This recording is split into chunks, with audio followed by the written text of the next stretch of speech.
Mutant Jellyfish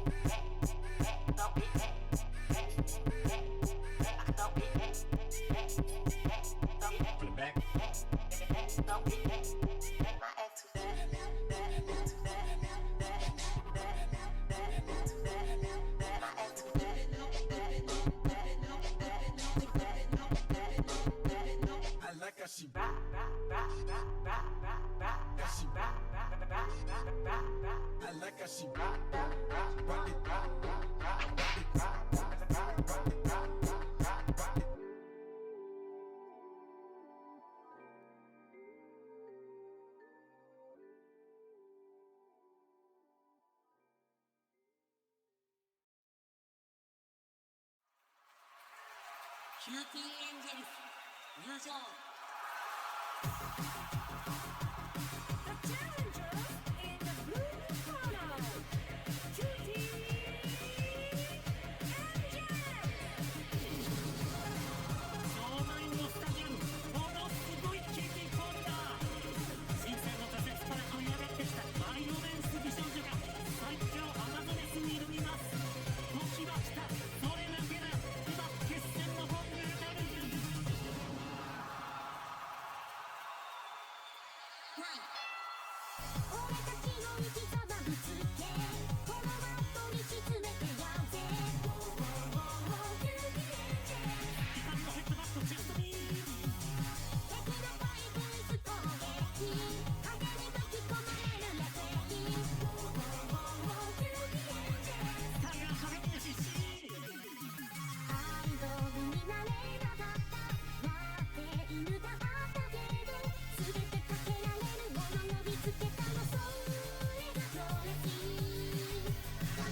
Okay guys, what's up? Welcome to another week of streaming. Today, I am re-exploring some of my old OCs because last week, pretty much we talked about, what's the best way to describe it? We talked about how I had a depressive episode over art and dealing with art existentialism because I didn't think, it was a moment where I felt like,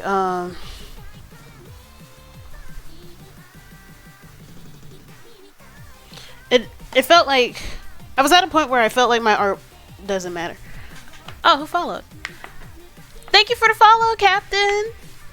Welcome to the chat, or welcome to the stream. Pretty much I'm talking about what we're trying to do today.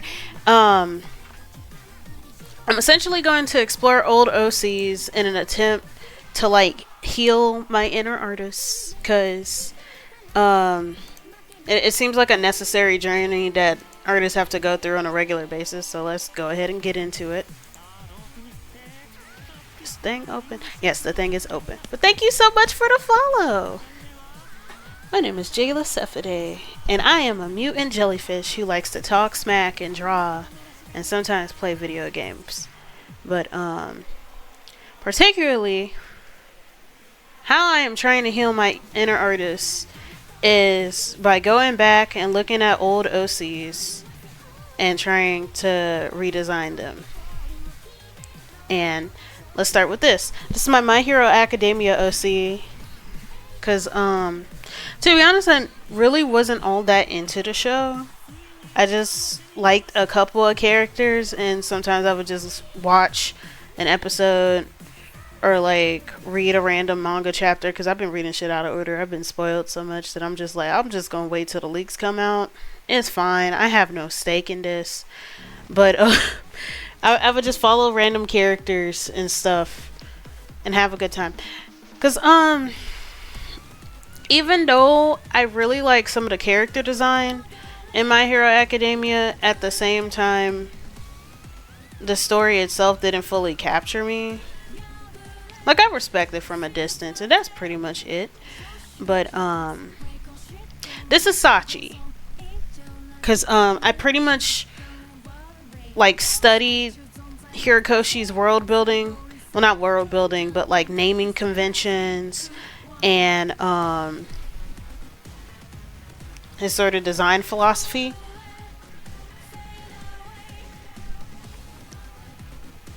Let's see. Oh, Madnison. So it's a cool pun. Or could I call you Maddie? Thank you for the follow. But let's see. I looked at Horikoshi's sort of design philosophy or naming conventions and stuff, because a lot of the names are puns and stuff. And I know that he takes a lot of inspiration from American comics. That's why All Might sort of looks the way that he does, with that sort of classic Marvel and DC type shading. So this is my character, Sachiko Hoshino, which pretty much translates to Lucky Star. Yeah, Maddie sounds so cute. Also, welcome to the stream.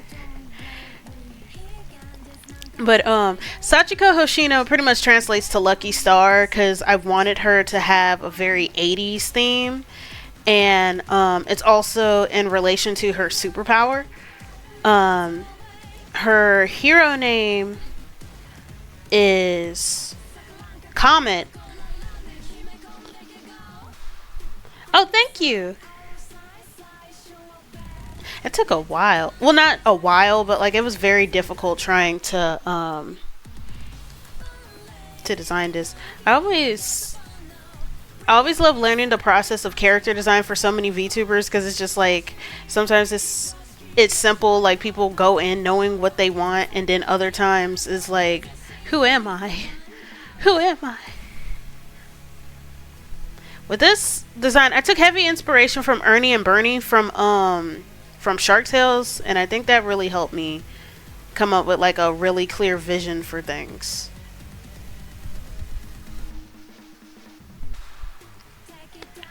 Oh, hey Nova, how's it going? Also, that reminds me.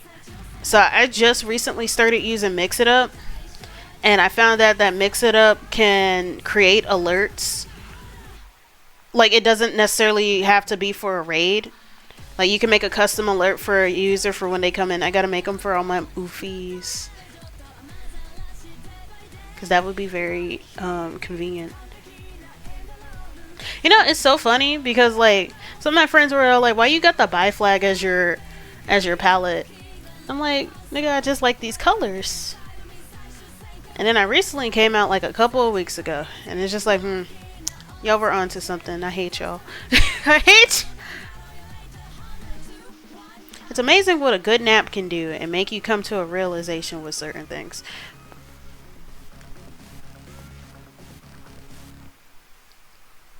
But with this character in particular, I named her after a pun, because that's usually what Hirokoshi does with his characters, and I wanted to make it like clear that it's supposed to be a sort of 80s theme because of the kind of colors and stuff that I want for her.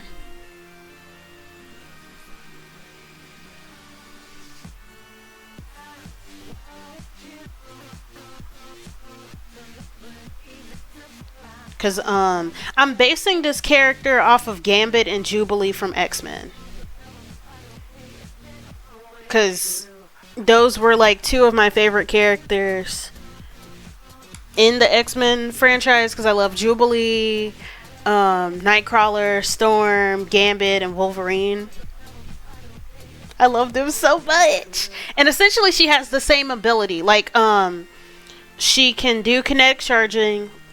What's the base color other than the...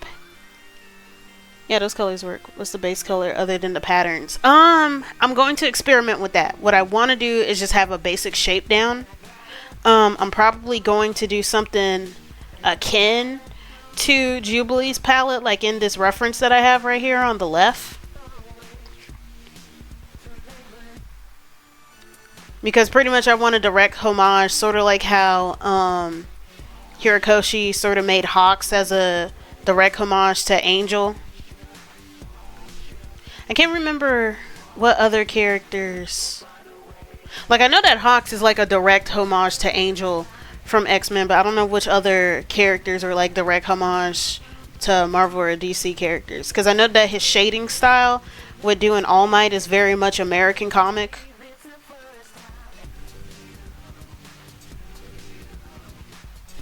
And I'm taking a couple of design motifs, like, what's the name of this one artist that I follow?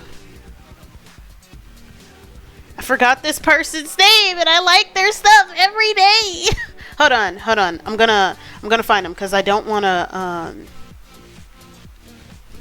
share a reference without like sharing the inspiration. Yeah, usually whenever you read the manga, the whether it's at the end of the volume or sometimes even at the end of chapters, the mangaka would usually give notes and stuff, whether it's about the process of designing a character or like some things that they had fun with writing a chapter. And I love that. Let me find this artist, because this artist does a lot of stuff with designing, with doing their own personal redesigns of comic characters. They did a series where they drew different singers as crystal gems. And I can't believe that I forgot their name, but I can also believe it because I follow so many damn artists that I forget sometimes. I'm looking at my phone right now. Give me a moment. I'm like, where are you? But I'm loosely going to base Sachi's adult outfit off of this concept, which is pretty much First Lady. Cause pretty much she's Captain America. What's the word? Mantle holder.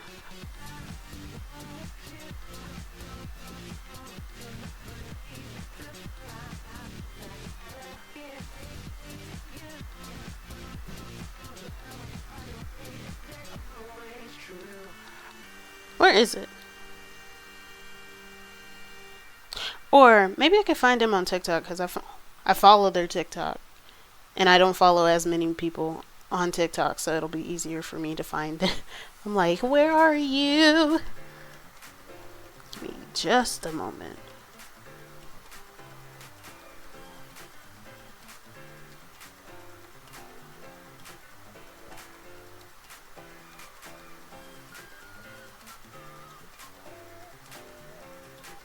That's weird.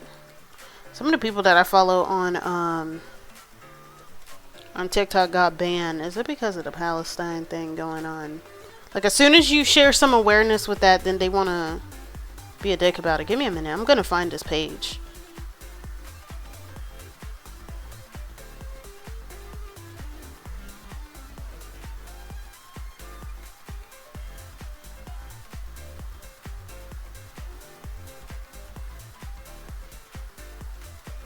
I can't find it!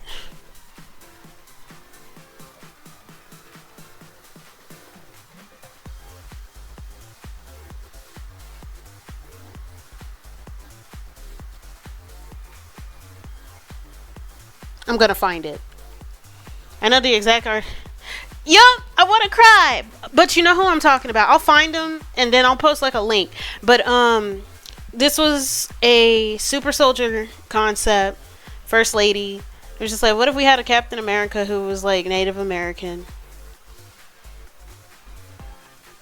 It'll look so cute. Hey Ray! How's it going? Do you feel a bit better? Pretty much today we're talking about making OCs and stuff. And I'm re-exploring some older OCs. Because what I talked about last week was not necessarily artistic burnout, but like feeling a lack of direction as an artist, because there's like a worry that sometimes what I create doesn't matter, because it's just like usually whenever I post something, and I've technically been feeling this for a while, like since high school, because like, okay, for context, when I was in high school, there's like this competition that would happen across the state, and folks could submit their artwork and stuff and have it be judged and whatnot. And I ended up getting an award one year for my work, but it was for a work that I didn't even submit. My teacher submitted it for me, and it was like an exercise in doing gradients and learning control with the medium using colored pencils.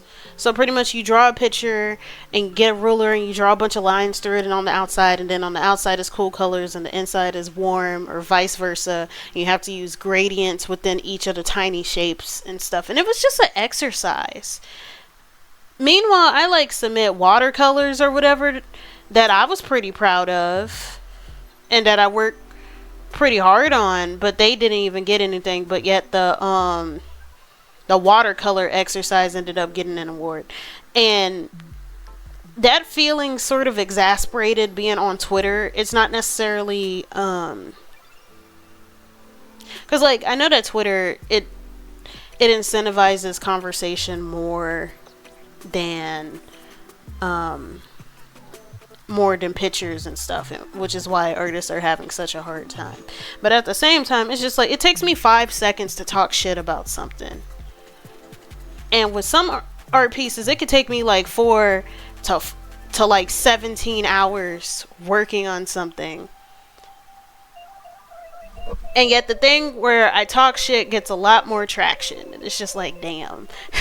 Please. I'm going to get rid of the goggles. Actually, I'm going to keep that line there. And it's just like, damn, why can't the things that I put effort towards get any attention?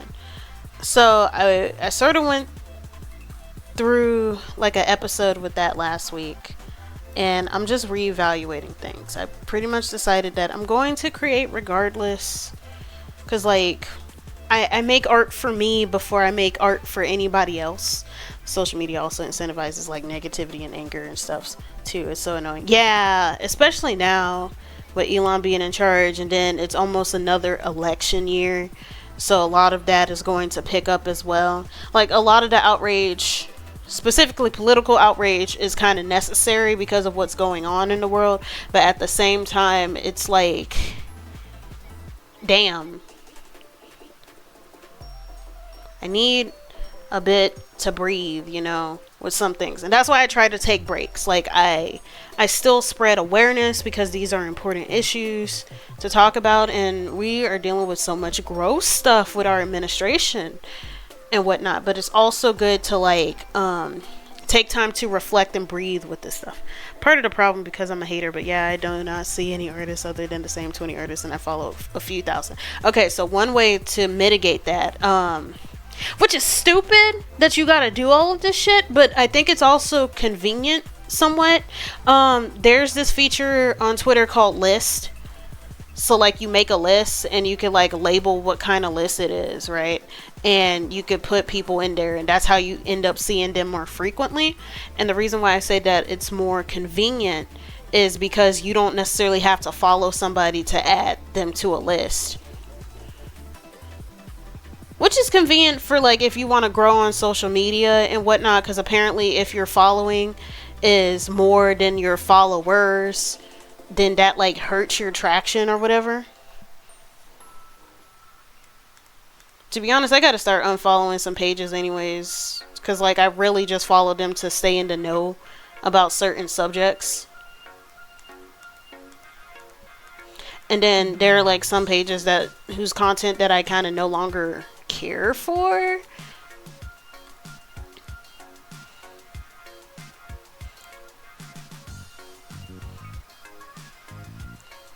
So there's that. But as a means to sort of get over that, I'm drawing for. I gotta remind myself who I'm drawing for, right, and why I draw. And then I'm also going to start experimenting a bit more with the medium. Like, I think I'm going to adjust my art style a bit. Like, although I'm comfortable where I am, I don't think that I'm necessarily pushing myself the way that I need to, which is why I'm trying to draw in like different poses more often. I'm starting to learn how to do backgrounds.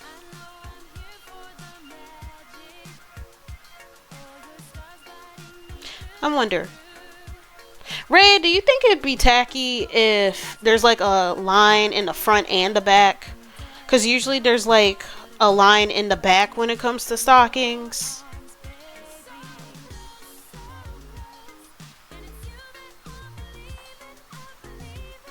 Because like the concept with this, I wanted to give her like a thriller type jacket and line in the back only. Okay, then I'll erase the lines in the front. I wanted to give her like a thriller type jacket, and partially as a reference to Jubilee, but also to keep with the 80s theme. But then I want her bodysuit to sort of give like 80s jazzercise type thing. So I'll get rid of the lines in the front.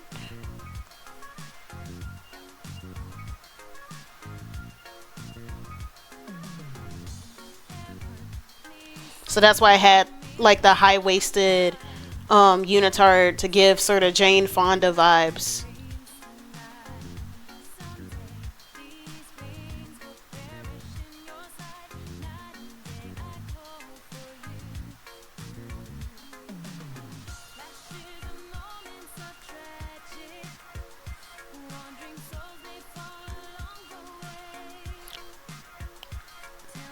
And then the reason why I'm not erasing the paneling in this is because I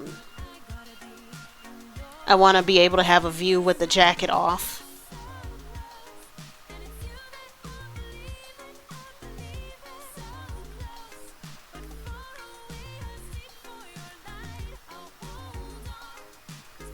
And then I'm also taking like loose inspiration from Captain Marvel, because like Sachi's hero name is Comet, so I want like a star motif, which is also why I took after the Captain America thing that one artist had.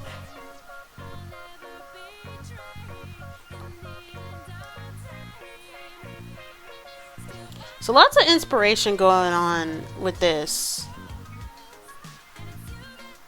Lots of inspiration. But reason why I'm mentioning this character was because, let's see, I got into My Hero Academia around late high school because a friend of mine was into it, and I was like drawing chibis for everyone for Christmas, and his favorite character was Mei Hatsune, who's the character who makes gadgets.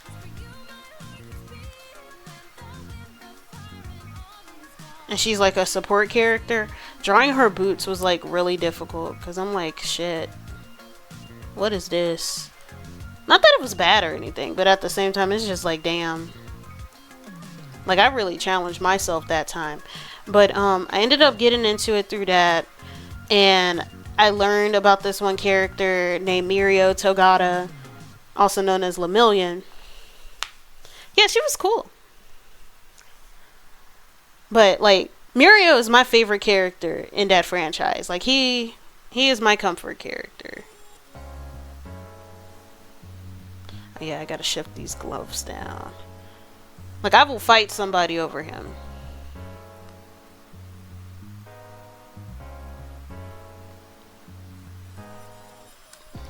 But he was like my comfort character and stuff because like he's so nice, but also really goofy. And I have a soft spot for comic relief characters who are also like very competent. Yeah, he's pretty interesting. This isn't like a plot spoiler, this is just general stats or anything. So like, of course, he looks like Tintin, and his ability, I think, is intangibility. Like, pretty much he can phase through objects.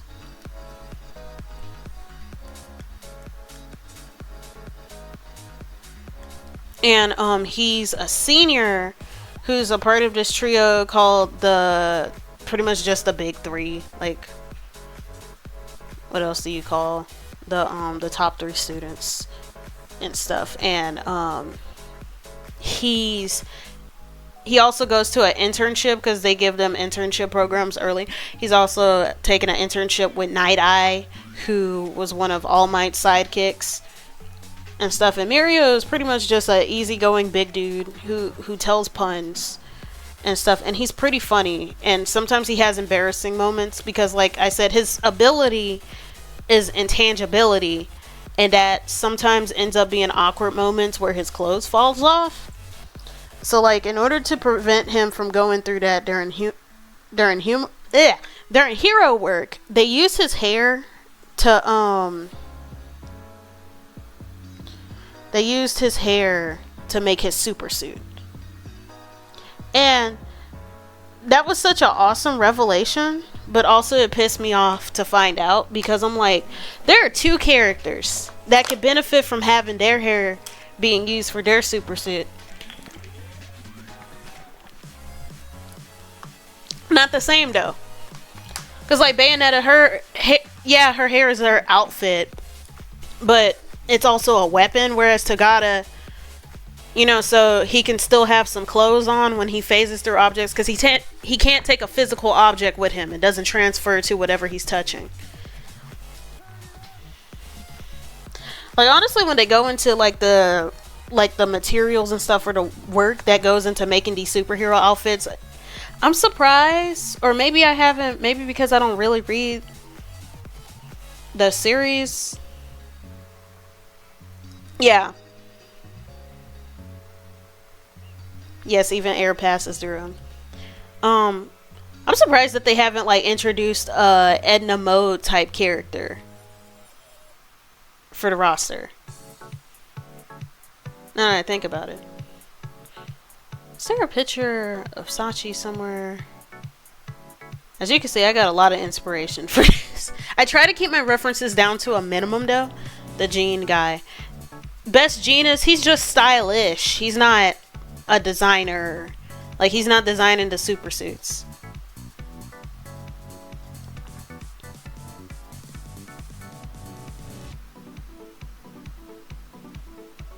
That'd be cool though.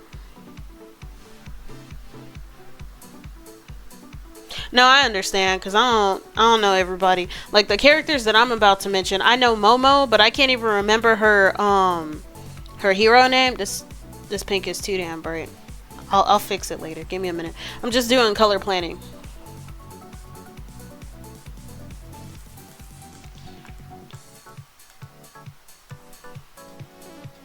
Let's see, this lake. But I would like to see a Edna Mode type character in My Hero Academia and just go into the sort of world building process of like making the costumes and stuff. But no, what pissed me off about Mirio's outfit is that he is fully clothed, right? So he could be able to like stay warm or whatever and stay covered while fighting, but it's made out of his hair so he can still go through objects. Meanwhile, Momo, the tall girl in class 1A with the black ponytail and the red outfit, and everything is showing, even though she's like, what, 14? She would need that. And with Midnight, I don't mind her outfit. I feel like with Midnight, it works for her because she has the whole dominatrix theme. With Momo, it's bad because she's a kid. And like, it's weird. And also the Invisible Girl, like, she is literally walking around butt ass naked with just some shoes on, when they could have just given her an outfit made out of her hair, just so she could be able to still actually have clothes on and stuff. Like, I'm pissed. I really want to redesign Momo's outfit, and I think that the best inspiration to take is probably Elektra from Daredevil. Like, I would love to see Momo fight with some Tusai and stuff, since she could create weapons and all this other kind of stuff. Like, she should have a belt and some fingerless gloves and stuff, so whenever she summons equipment, she doesn't like hurt her hands or anything.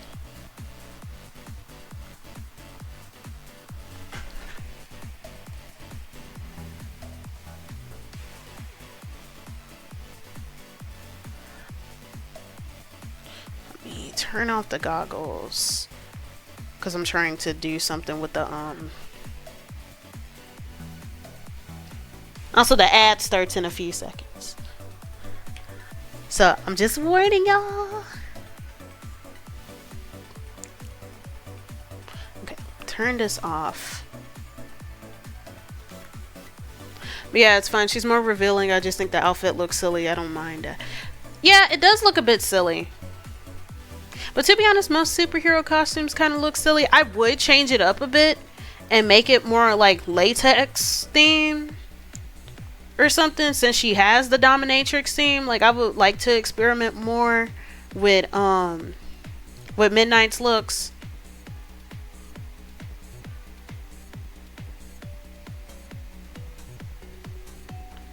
Hold on. Oh, the gloves were the wrong opacity. I don't know why I did that.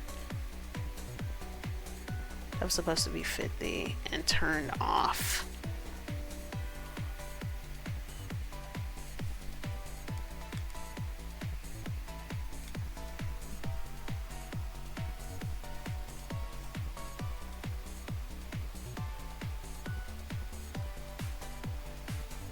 You know, I could have turned off the jacket now that I think about it.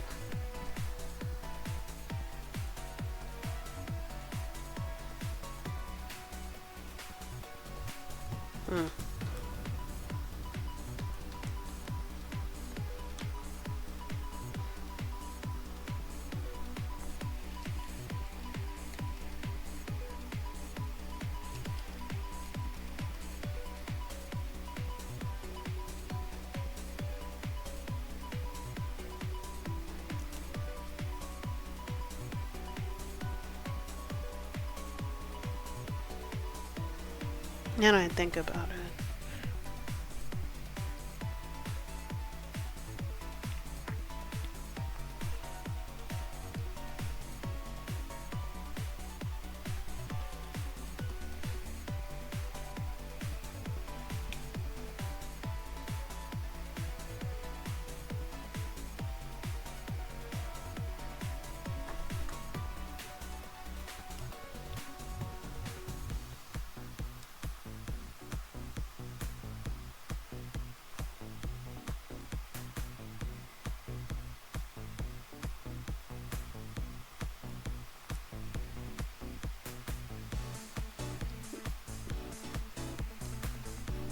Okay, so I'm back.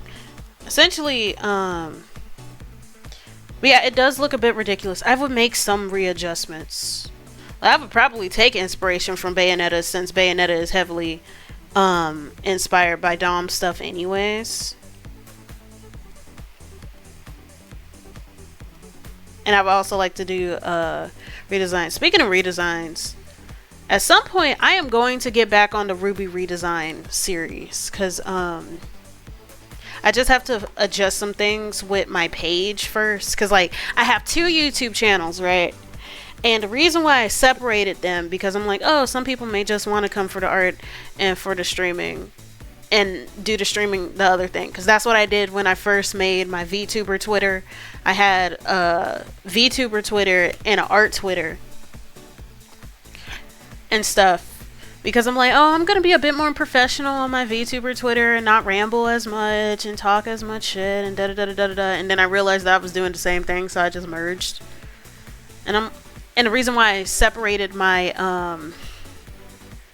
I'll do base. That was essentially why that wasn't exactly the same reason why I separated my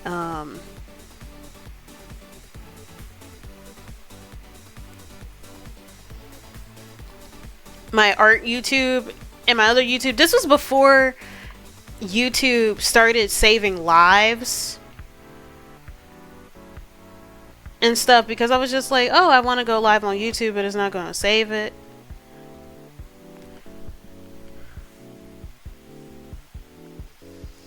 and whatnot. It was really weird. I'm gonna change the lines for the outfit. I just wanted to keep it in different colors so I could be able to differentiate. Don't be afraid of sketching in different colors. It'll look a hot mess at first, but at least it'll help you have some clarity.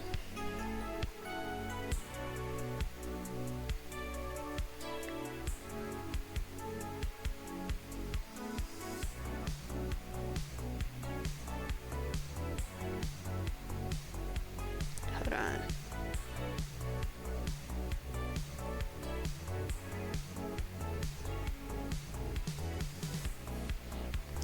I don't know why I picked this color. I think I want it to be different from Jubilee, but I think it'll be better to have the homage there because like it's not gonna hurt anything. It'll be fine.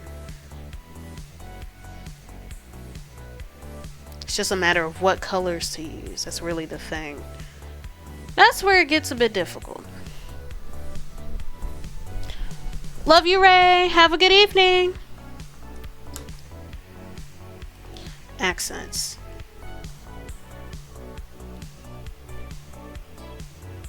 I might make the star yellow.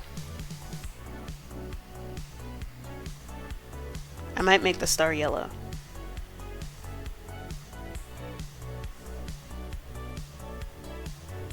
And then put some pink somewhere.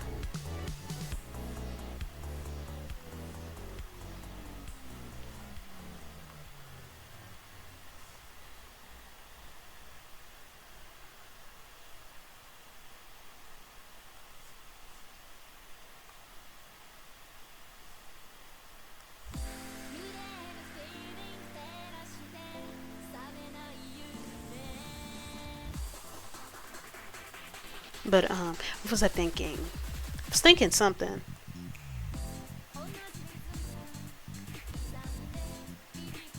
Well, no, before that. Because I was just like, yeah, I'm having a fun time. This is when I tried to do, like, experimentation. This happened, like, a couple of years back when I was designing her. I can't remember how many years back it was. But you could see the sort of Battlestar Galactica type thing. I wanted her to have leg warmers because I wanted... let's get into detail about Sachi real quick. So, of course, her name means Lucky Star because this is an 80s reference. And, because it's an 80s reference to Madonna's song Lucky Star.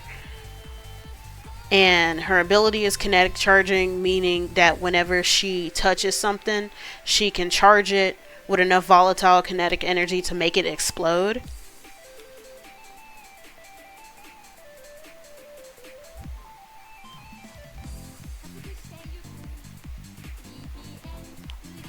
Just like Gambit, but the way that the explosion manifests, it sort of looks like fireworks, like Jubilee's ability. Yeah. And I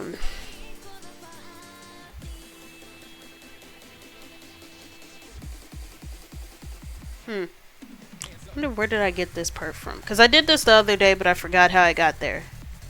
I draw so much that I forget what I'm doing. I draw so much that I forget what I'm doing sometimes. Let's see. I'll name this Mesh so I know how to differentiate accents.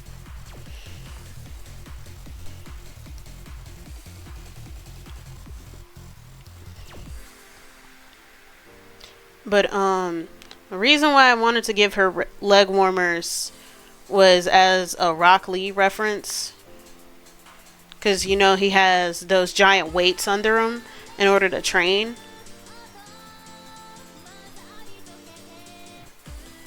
Because I want her to be somebody who is very active and stuff. Because I want that 80s sort of exercise instructor thing going on.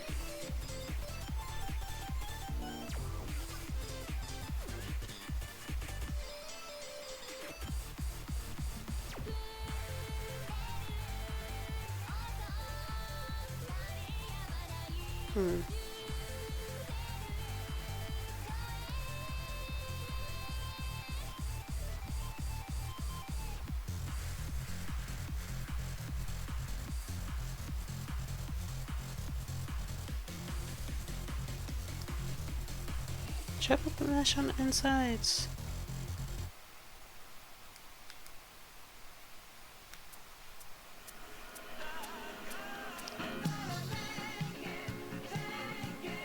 Right on time.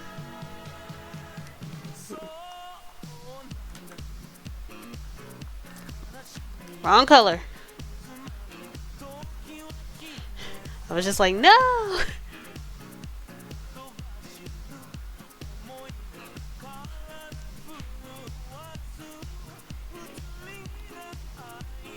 I need like one more color, but I'm not quite sure what.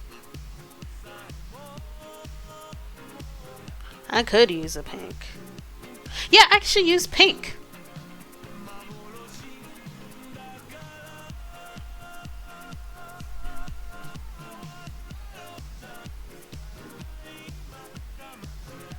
Maybe this color.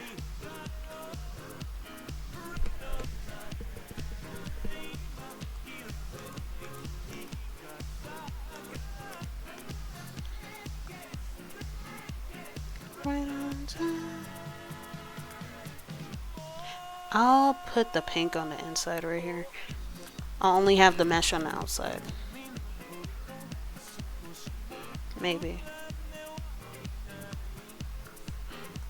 I wonder. We love the experimentation stage, right?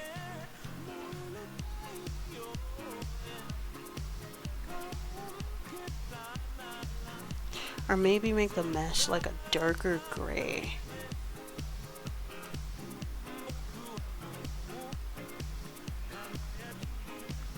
Because I want the pink and yellow to stand out more. This is the second character that I realize I am using a sort of lemonade, a strawberry lemonade kind of palette for. And of course that is a half and half experience. And both of them are superheroes, and I'm like, damn. On one hand, it's funny to look at like patterns and stuff with your character design, but then on the other time, it's just like, am I experimenting as much as I say I am?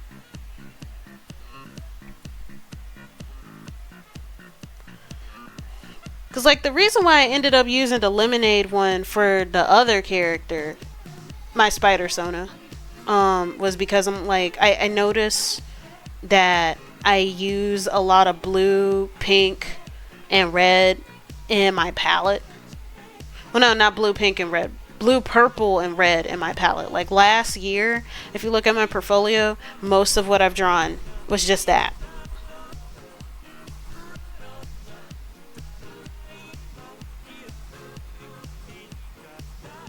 So it's like... So I was trying to experiment more and use more different colors. That's also part of the reason why it's been taking me so damn long to do the Ruby redesign series, because I'm on the last one, Yang, and she's like yellow and brown, and that is not my palette. Like, I do not use that. I do not use yellow, and I barely use any neutral. So let's see how this undersuit looks now. That's easier. Thank you for the follow, Shattered Soul. Okay, this helps. Having and I'll turn the goggles on. Actually, let's turn on the mannequin, actually. Because I'm going to give her an over jacket. I'm still going to have to readjust the design of the jacket, because I can't get jiggy with it yet.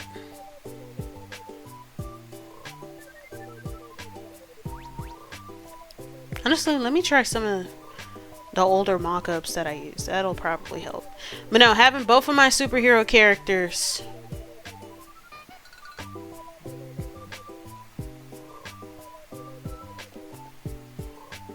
with that scheme, I could be setting myself up for failure.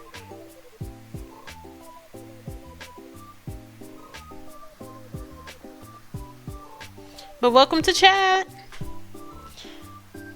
We're pretty much, we're doing character design.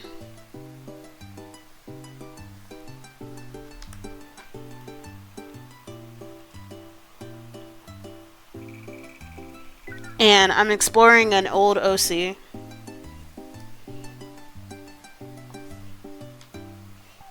Well, I'm re-exploring an old OC. I'm trying to give her a tune-up. But, oh yeah, speaking of which, so, I also gave her a backstory. I might give her dark boots. Boots. Also, ooh, speaking of this music that's playing right now, I am so happy for Cookie Kawaii. Cause Cookie Kawaii is a DJ who makes like Jersey dance hall music. She was the one who made the song What Was It, Back It Up, Throw It Back. And you know, like if I back it up, is it fat enough? Da da da da da da. With the Throw It Back song. And she pretty much gave everybody free range to use her music for streams. And I'm like, yay! Cause like finding music that won't get you copyright strike for a stream or a VOD is hard. It's tough out here.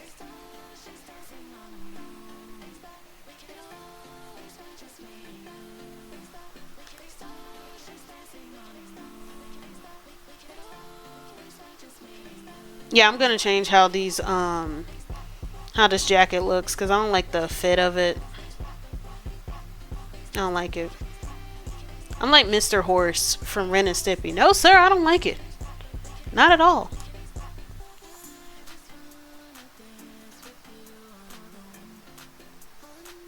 It's like, what is this? I feel like Jack Skellington when he shows up to I feel like Jack Skellington when he shows up to Christmas Town for the first time. The fuck? The fuck? The fuck is in the air? The fuck? There's white shit everywhere. The fuck? Apparently this year is the anniversary of The Nightmare Before Christmas. So that's nice.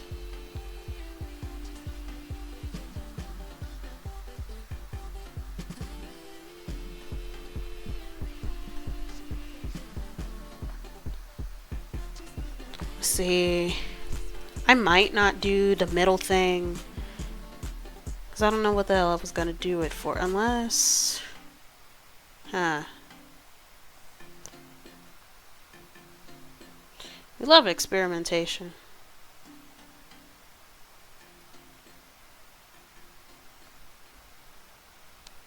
How was I going to do this? What was I thinking about when I last sketched this? And this was like literally a couple of days ago. So I don't know what I was thinking.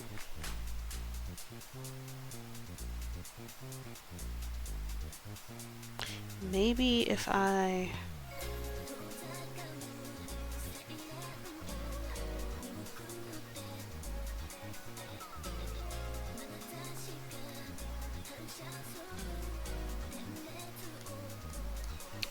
Let's try this.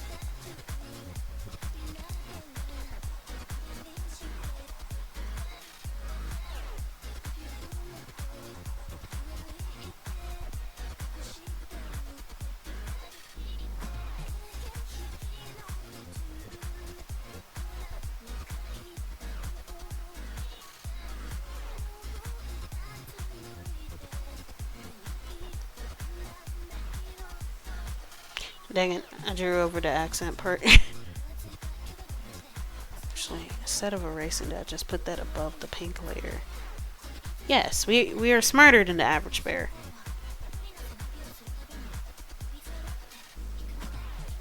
Maybe give the star a black outline to make it pop better. And then also add this here. Maybe this here, maybe. We love experimentation. We love artistic experimentation. It can be a pain in the ass, but when you make it happen, it works. It works, sorta. until you look back on it and then you hate it again, and then it's just like, should I have even bothered? Like, character design, especially when it comes to superheroes, is so difficult because everybody and their mom wears a skin tight suit, and I understand why. Like, the reason why so many superheroes don't wear like armor or whatever is because they don't have enough budget for that. Like, well, no, not enough budget.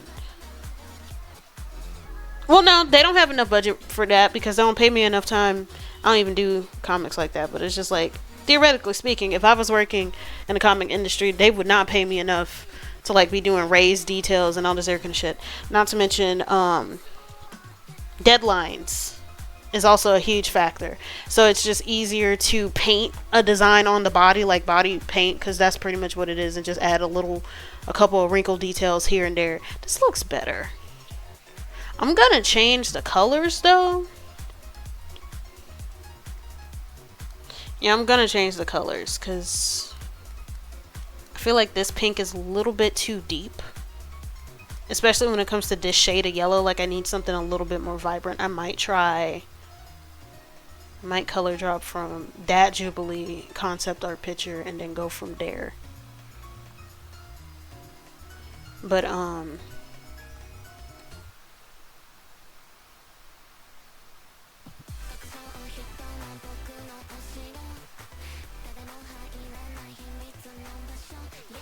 because like it looks more of a mustard, and I need something a little bit more bright, if that makes any sense.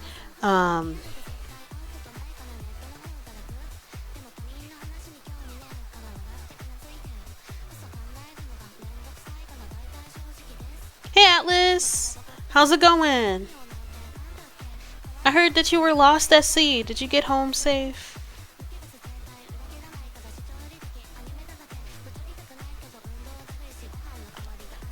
That's the wrong thing that's being colored right now. Wrong gloves. It's going. Well, I hope you're doing better. Right now, we are doing character design. And I am exploring an old OC that, I'm home, but the sea still chases me. Well, maybe you need some Flex Seal so the water doesn't get in. I think of the Haunted Mansion reboot with like Keith Stanfield, and how okay, so I don't want to spoil it, but essentially the Haunted Mansion reboot, it's more like an adaptation of the actual ride itself than necessarily an original plot, because like it features the ghosts that are in the Disney ride and stuff, and one of the ghosts is like the seafaring captain who pulls up, and it's like, wow, like you're just gonna need some Flex Seal, you'll be okay.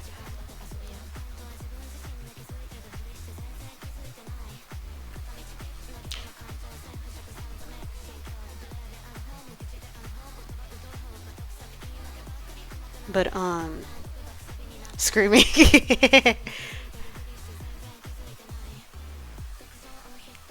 But damn it, I keep forgetting in my train of thought. I need chat. Chat, please be my captain's log. I forgot what I was talking about before. Okay, so Sachi, My Hero Academia OC. Power is kinetic charging, so whenever she touches things, they explode, and the explosions sort of look like fireworks, like Jubilee. But the kinetic charging is also inspired by Gambit, right? Her backstory is that her mother is in jail because she murdered. Well, I wouldn't say murder, right? Like, she got charged for murder. Well, no, she did not get charged for murder, actually. Let me remember my details, even though it's been a while since I've covered them. Her mom is in jail because she killed her teacher for trying to groom her, and her dad is a lawyer, which is part of why she didn't get charged for murder, because like Japan's criminal justice system is kind of dickish, no different from the US, right? And so instead she ended up getting charged with like child endangerment, because like It was while like school was going on and the kid could have gotten hurt in the ordeal. So that's how she still ended up getting charged. Bastards. But Sachi essentially wants to be a hero because she wants to be in a position of influence to like prevent cases like that from happening, because people should not be going to prison for defending their kid from stuff like that, number one.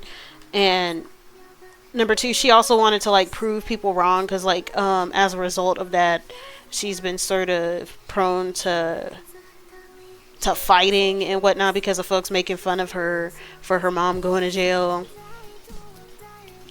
and stuff. So it's just like, oh, you think I'm a monster, but I'll prove you wrong, sort of thing. Because like her mom's quirk kind of looks monstrous and stuff, and that's where they were getting that shit from. But man, this jacket is ass. See, some things only look good as a sketch. When you actually start filling stuff in, it looks a hot mess. Like, what is this?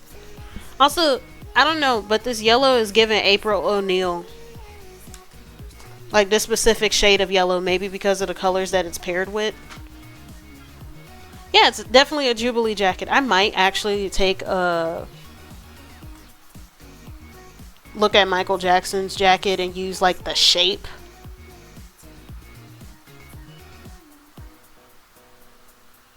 Like, I'll find it. I'll find it. Nah, I don't want a darker yellow. I want it to be vibrant. It's just that the jacket is definitely giving April O'Neil. I just don't like the shape of the jacket. It's not the color.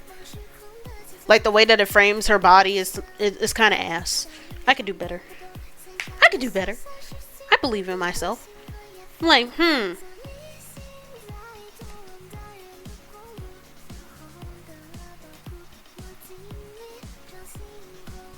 But I actually paired this character with Miria because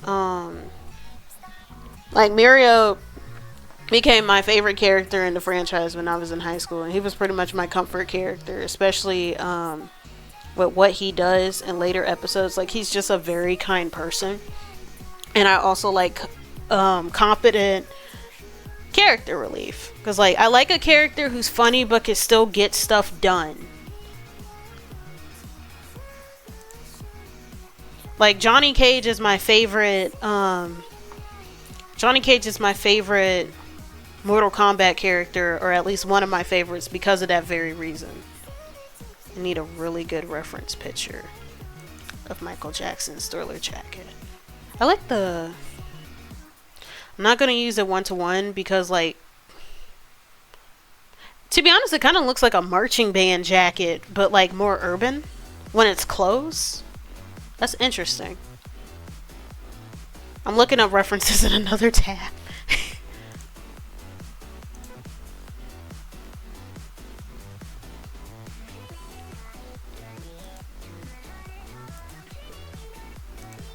Like, I'm like, this is nice. Damn it, I gotta convert this picture to a JPEG because Clip Studio Paint doesn't let you upload the WEPD whatever's in the reference thingy. Give me just a moment.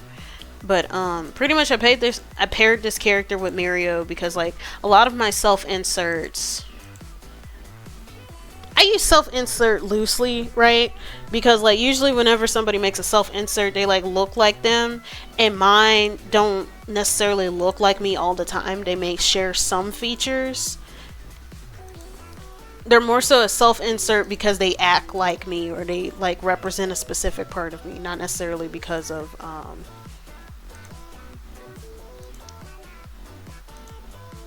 it's not that I don't like drawing myself or anything.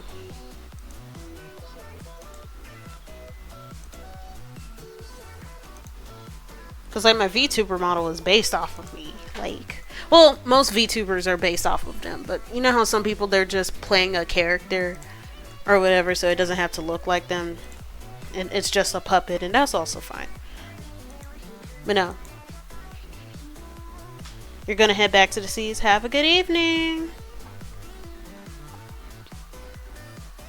So let's see. Let's turn off the color. Let's turn off this color. Oh, you're gonna lurk. Have a good swim. Hey, PJ. What's good? We're talking about character design and self-inserts and comfort characters. Gonna turn off the star and the layer under that. And essentially, I'm talking about my My Hero Academia character.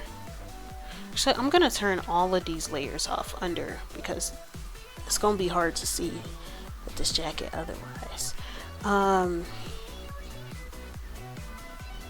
Actually, let me look at that sketch that I made. That's gonna help me with the basic shape. But I was talking about Sachi and how she was like a self-insert and stuff. And at the time that I made her, I was like, I was a senior, just like Mirio, and I was just dealing with some rough shit. Like, my senior year was pretty much the year that I became radicalized with certain things. Like, I was already pretty radical, like, from a desire of wanting to help people and starting to do more research and practice more political awareness. But, like, that sort of, a sort of inciting incident where I'm like, not only should people like get help, but like we should not have to work for certain things. Like if you need something, regardless if you work or not, then you should not have to work for it, like a place to stay or whatever. That was my senior year. And with that, it came, and that was mainly because I was dealing with homelessness, right? And with that came a lot of anger and stuff, and I was also dealing with BS from people at school. And growing up, it's so frustrating when you grow up fighting and stuff. And the reason why I grew up fighting wasn't because I was in a similar situation to Sachi. I'm glad I wasn't in a similar situation to Sachi and her mom. But pretty much it's just basic bullying stuff. You're different from other kids. Other people seek to like shit on that, so they act a fool with you and they think that they could try you. And my mom is the kind of parent who's like, you are not gonna be somebody who doesn't stand up for yourself. Like, she made me fight because I was just like, oh, I don't want to get in trouble. And it's just like, would you rather get in trouble at school or get in trouble with me because you're not sticking up for yourself? Because like, the thing is, even though violence isn't the answer, it's definitely the question with certain stuff. And you don't want to be put into a position where you continuously get treated like a punching bag because you don't set those boundaries from the get-go. Beating somebody's ass one time does a lot more prevention .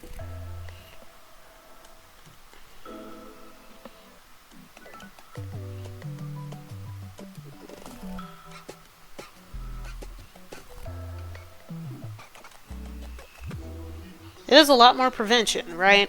But no, the frustrations that would come with growing up fighting is that people would be like, oh, you should know better, or you should be able to de-escalate or whatever. Why is the blame always put on people for fighting back and stuff than on the people who start this shit in the first place? Like, if they didn't want to get their ass beat, then they shouldn't have initiated it. Don't start something that you can't finish. Right? So like, Sachi was sort of my gripes with dealing with that growing up, because she is usually somebody who like minds her business. But I'm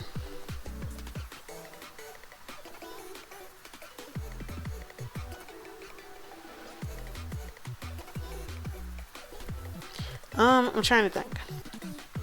She minds her own business until she like gets provoked, and then she lashes out, and then it's a problem. And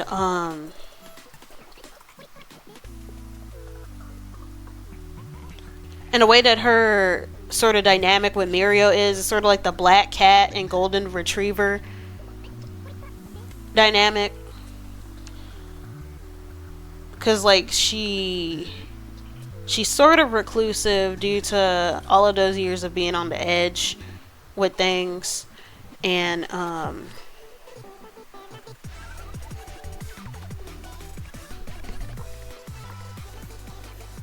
but like Mirio, he's like sickeningly optimistic and cheery and stuff, and he's like somebody who tries to get her more involved.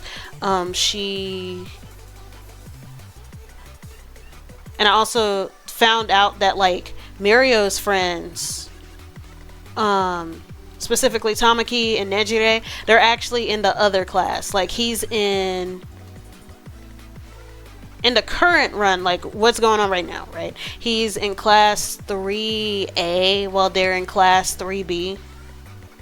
So I'm like, man, does this nigga have any friends on his side, like within his class, right? And I know that Mirio, he gets like embarrassed a lot because of the incidents with his clothes and the because of the incidents with his clothes and wardrobe malfunctions. So like they're two misfits and stuff that end up being cool with each other.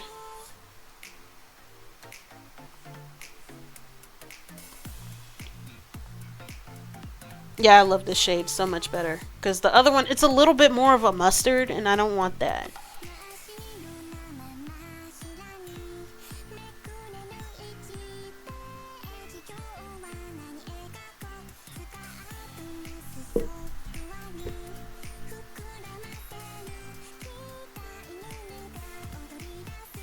I'm going to have to add some paneling within the jacket.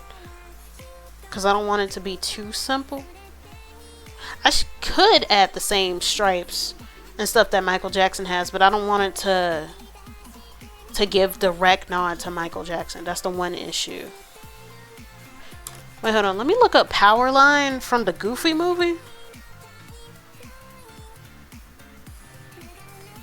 Was he wearing a jacket or was he just wearing a bodysuit? Now that I think, damn it, he was just wearing a bodysuit. Because I was about to play Eye to Eye for the Goofy movie. You know, if we look into each other's hearts, and maybe love is the reason why. For the first time ever we...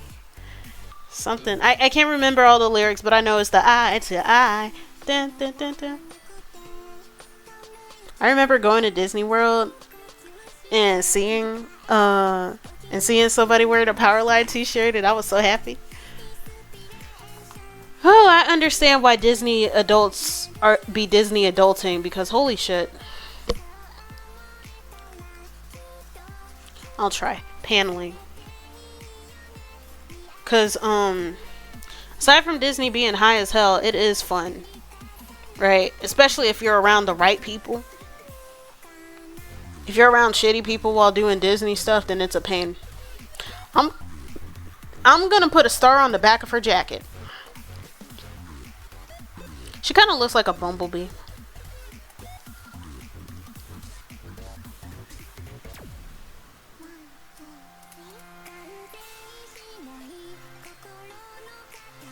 Like, I might have to go the Michael Jackson route with this. Because, like, how else do you do it? I'll put a pink star on the back.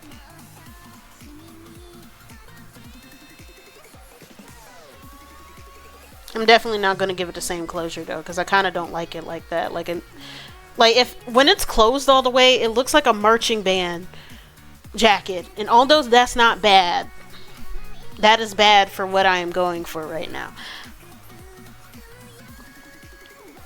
But yeah, but this was pretty much like self-healing and stuff, and that's why the theme of the stream, at least as a conversation thing, the theme is self-healing.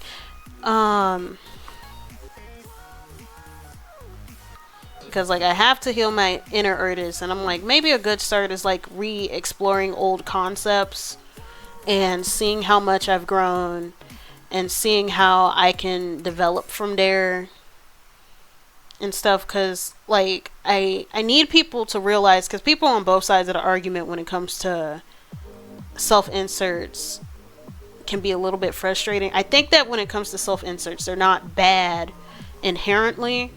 it's more like they're bad when there's a lack of self-reflection, right? Because I don't mind indulgent fiction, but it's just like when you make indulgent fiction that's like available to the public.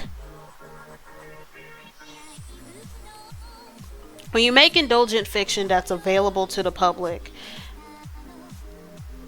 you're gonna you're going to deal with scrutiny because it's in the public, right? And that's why it's a little bit important to not take things too personally.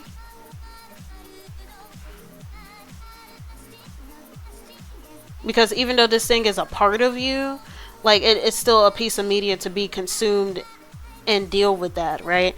And then the other aspect of it is that the lack of self-reflection can end up as like something that isn't as good as it could be in terms of like quality. Because like I sometimes I look at fan fiction and I get really upset because I'm like, why are there no paragraph spaces? Like this is a fourth grade writing technique. Like you should have learned this in fourth grade. And I know that the average American, like I know that not everybody who writes fan fiction is American, even though Archive of Our Own is an American fan fiction site. Just because they write in English doesn't mean that they live in the US, right? But like, holy shit, the average American could read at a 6th grade reading level, so I know that your bitch ass can use some damn paragraph spaces. Don't get me started on Wattpad. And it's sad because like I really can't respect these fan fiction sites. I'm so sorry.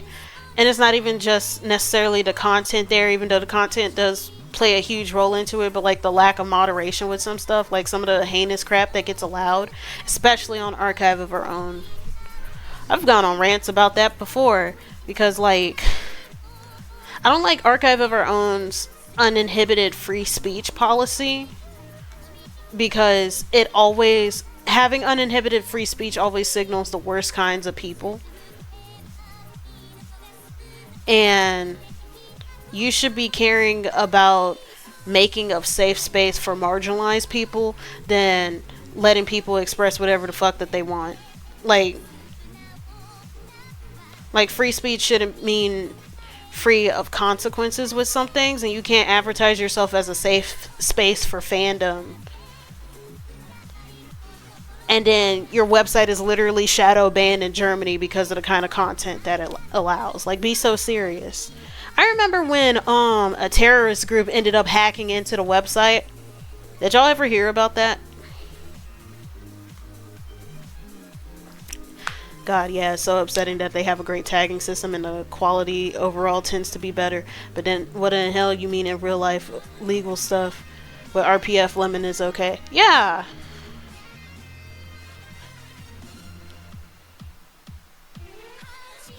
Like, what the hell are they on? But, did you hear about the well, no, it actually was a terrorist group. Anonymous Sudan is a Russian hacker group. Because, like, I know too many people who keeps track with weird shit like that. It was a terrorist group, right? They just weren't Muslim. Anonymous Sudan is a Russian hacker group that's known for taking smaller sites hostage in order to get money and to fund the Russian government. And they pretend to be Muslim in order to throw people off their trail and stuff. I remember when that hacking thing started, and then the first response people were was to be Islamophobic. And then how, I don't know, it really pissed me off that the staff was just like, we don't condone this kind of behavior, when it's just like, you allow that kind of behavior on your website. The math isn't mathing. We don't condone this kind of behavior, but you foster an environment where the first response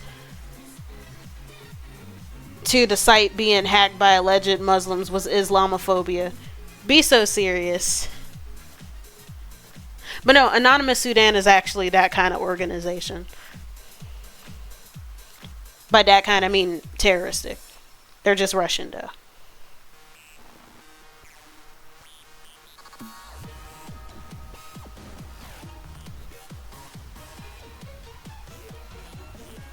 Did I use the same color? No, I did not. It's close though. It's so close, but there is a difference because I saw the the cursor on the color triangle that I'm using. I saw it move. But yeah. Like, this is why I need Inkblot. Have you heard of the site Inkblot? It's like a community funded DeviantArt. And they are slowly expanding with things, right? They are going to add like writing system and stuff later on in development because it's still in beta. But I did ask, like, in one of the comment things, I'm like, can y'all please, when you do the writing thing, give it the same search system as Archive of Our Own? Because honestly, that's really the reason why people are using Archive of Our Own, because of the tagging system being good and because it's ad free.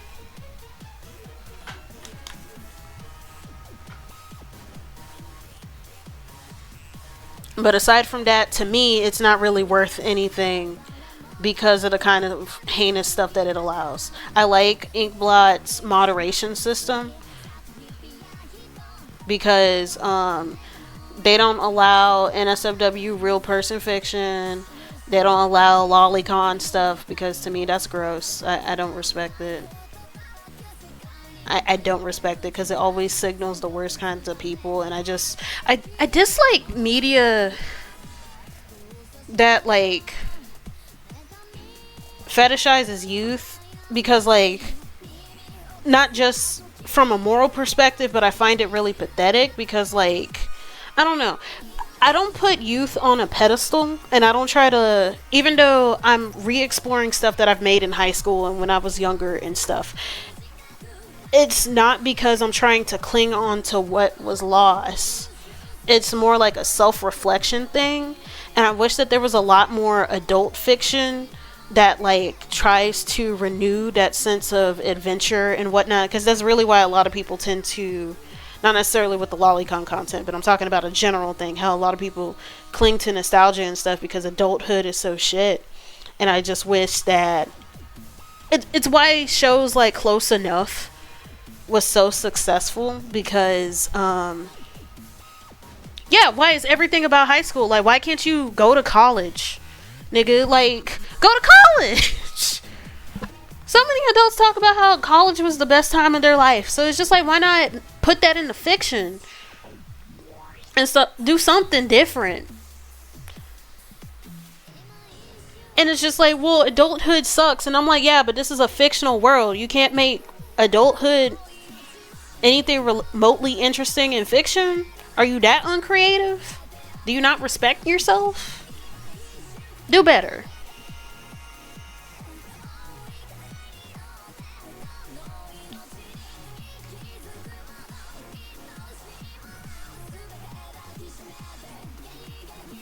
Now you could do something better, but like, please respect yourself.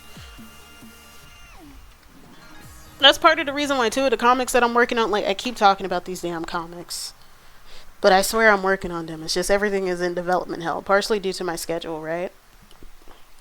And other stuff was because of lack of motivation. Like, I've been dealing with depression, so there's also that. This is part of the reason why I'm doing this, like, exploration of old stuff in order to, like,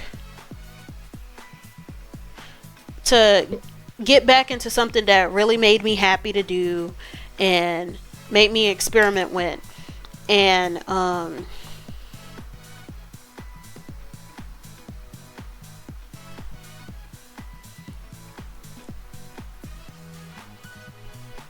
but the comics that I have, they got adults, and two of them. So one of them I'm working on with a friend. Her name is Zivia. Love you, Zivia. It's a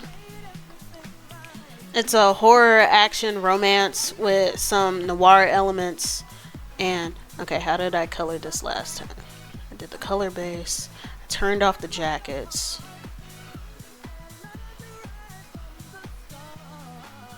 Turned off the jackets. Turned off the models. Then I did the color base. Oh yeah, I turned off the goggles.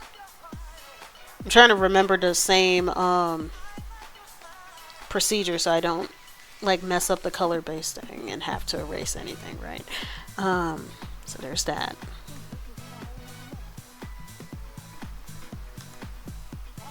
Color base.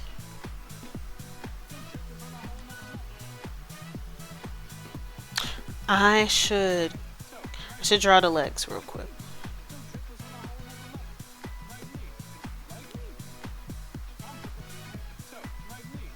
But just, you know, it's fiction. You make adulthood fun and stuff. Imagine a world that can be different.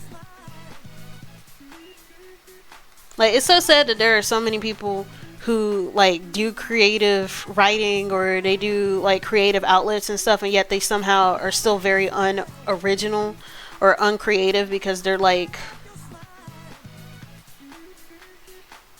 unwilling to let go of certain things or experiment and whatnot. But the comics that I'm working on, one is a horror action romance and it features adults. I wouldn't mind writing anything about kids, right? Because I'm actually going to write, well, there is no going to. I am writing Jujutsu Kaisen fan fiction. And I got another self-insert who's dating Gojo. But she is going to deal with the kids, right? Because she's a tutor at the school.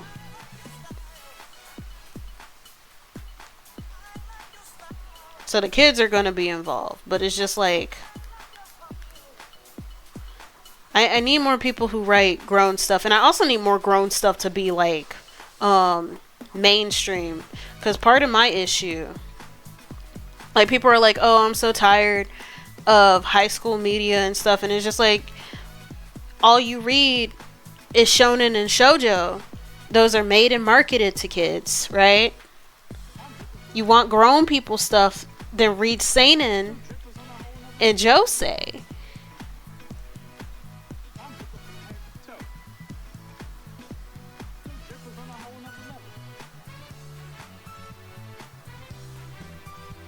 And I'm starting to read more like that. Like, I need to read A Sign of Affection because apparently that's going to get an adaptation. A Sign of Affection is about these two college students and one of them is deaf. And the guy learns sign language so he can communicate with the girl that he likes.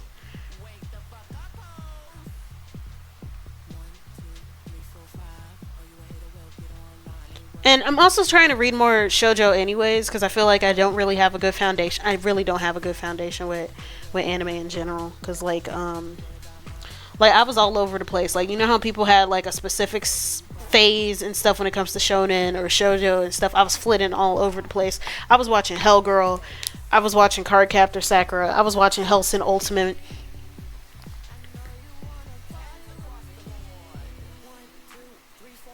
And stuff. I didn't have like a specific section.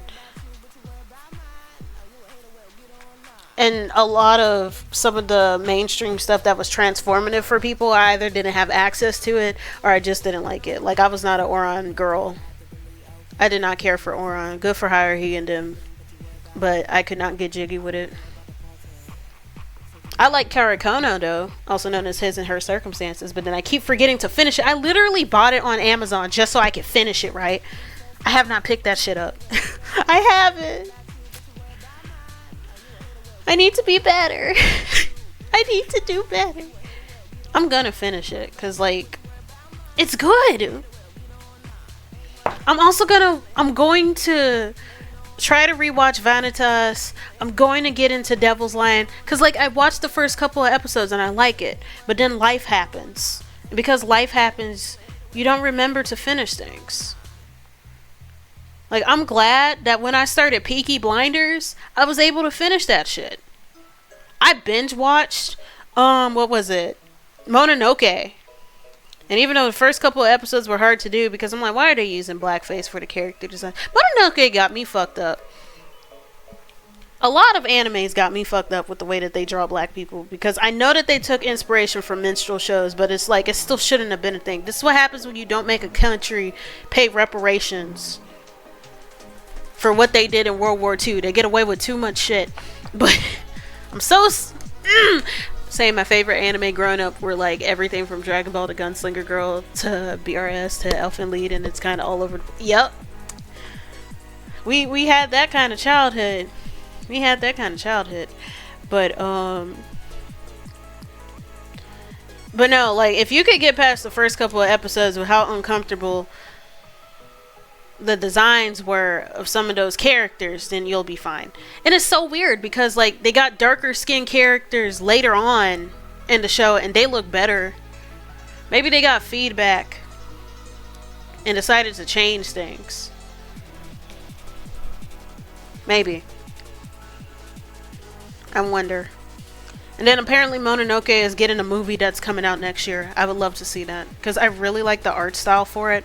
When I talk about experimenting with my art style, I know I want to take... What I want to change about my art style is that I want to do better with line art because I feel like I've gotten lazy. Like I don't do the dynamic contrast where it's like thick on the outside and thin on the inside. At least there isn't enough contrast as there should be. So that's one. And two, I want to start playing with patterns more. And I want to take some inspiration. What's the art movement that Mononoke takes inspiration from? Ukiyo-e. You know that one painting called The Waves? Was it The Waves? It's the one with the tsunami, right? That's one example. Like ukiyo-e is pretty much just it's that one Japanese art movement that has a lot of prints and stuff. I need to start downloading some more pattern assets and also making my own patterns to play around with. Wood block from like Edo period. Yep.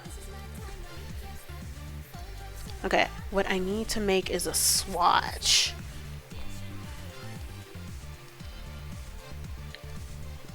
I also like how simple this color scheme is. So I don't have to eat mixed struggles when I decide to draw Sachi again.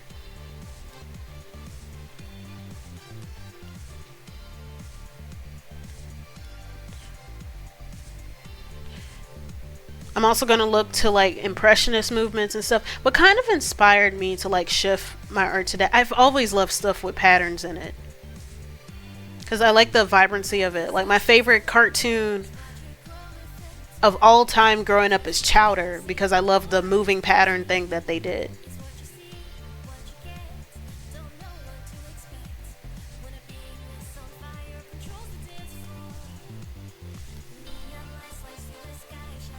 Stop. Chowder was peak. And then I found out, I ended up finding, because I was trying to find inspiration for it. I wish that more TV shows had concept art books, right? Like, literally, this year was the anniversary for Coraline.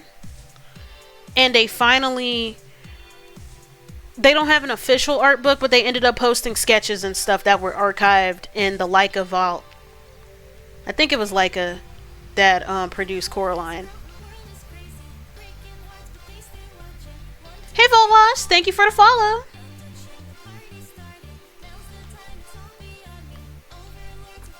But I downloaded that because like Coraline peak. I love it.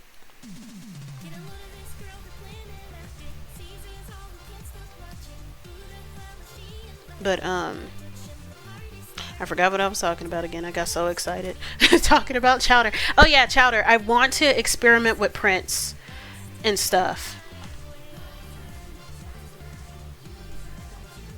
I don't know why I haven't already followed. Keep up the grind, girl. You got this. Thank you, Full Wash. How's it been? What's good? When are you doing another D&D thing? I know we are never going to finish that campaign where we gotta go up the mountain and stuff. I still love mine. And I'll put this under the base. That's more convenient.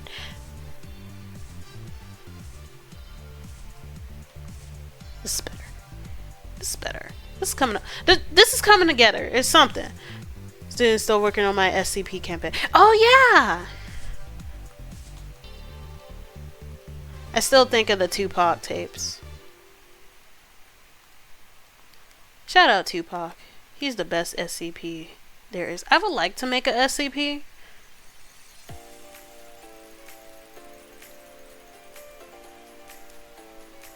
Honestly, I can make one of the creatures that I'm working on in world building. One of these days I'm going to do a world building stream where I just talk about the creatures in my world. That'll actually encourage me to do something. Whenever I have a hard time expressing something, I should just turn it into a stream.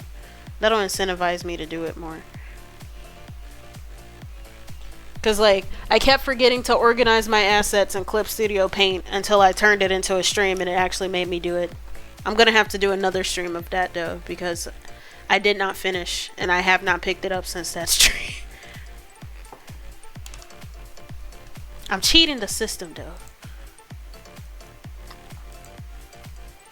I did what was called a pro gamer move.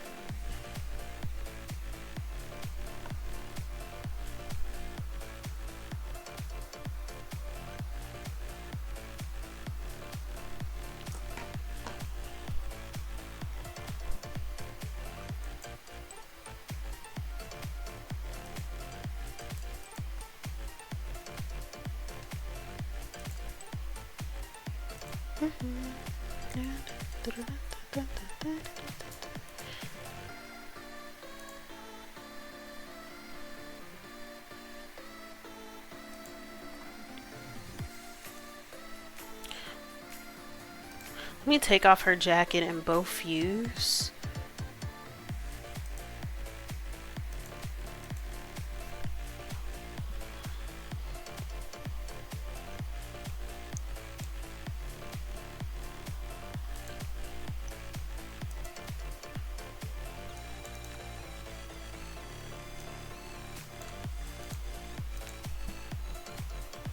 Okay, that's gonna help.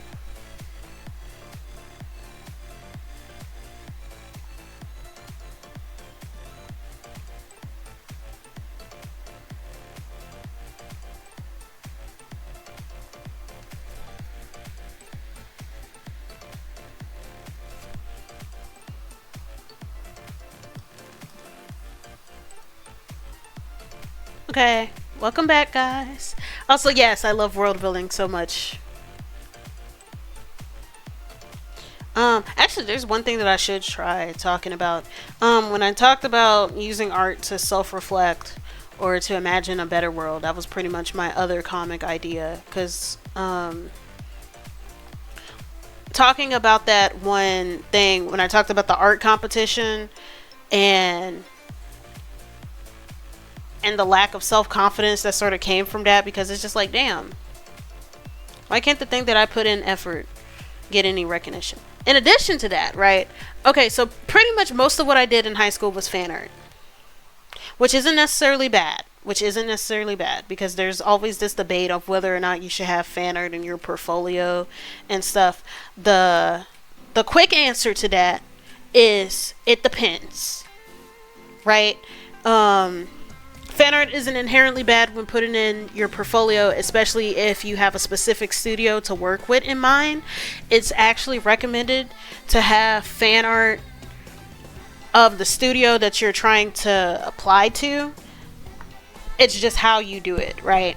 You don't just do, I don't know, you don't, if you're trying to work for Studio Mappa, you don't draw Gojo getting his back blown out. You do something that takes you could do style studies of the works that they're currently doing, so you can show that ability to to capture the style that the studio is already working on. Like if you're trying to work on Disney, then you draw stuff in the Disney style.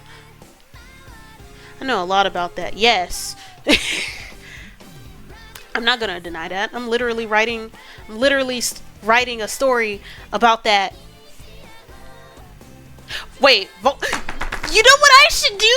Since I keep talking about my JJK fan fiction so many damn times, I'm gonna plug it in here. I need several people to read it. Like, I'm plugging it to everybody that I know. I'm telling my mom. I'm telling the ladies at the church. I'm not telling the ladies at the church. Yes, I'm writing a fan fiction because after what recently happened in the manga, which I will not spoil, I need closure. Plus, I had this idea anyways. Like, I'm literally doing research for this fan fiction. That's how dedicated I am. Because I always wanted... When did I make my OC for Jujutsu Kaisen? I can't remember. I just know that she's black. Well, when I made her at the time, I'm like, she's black. She's just going to be an exchange thing. She's going to be from somewhere else or whatever. I'm going to make this work somehow. And then after watching Jujutsu Kaisen 0, I'm like, okay, I know an easier way to make this work. Because Miguel, who shows up in Jujutsu Kaisen 0,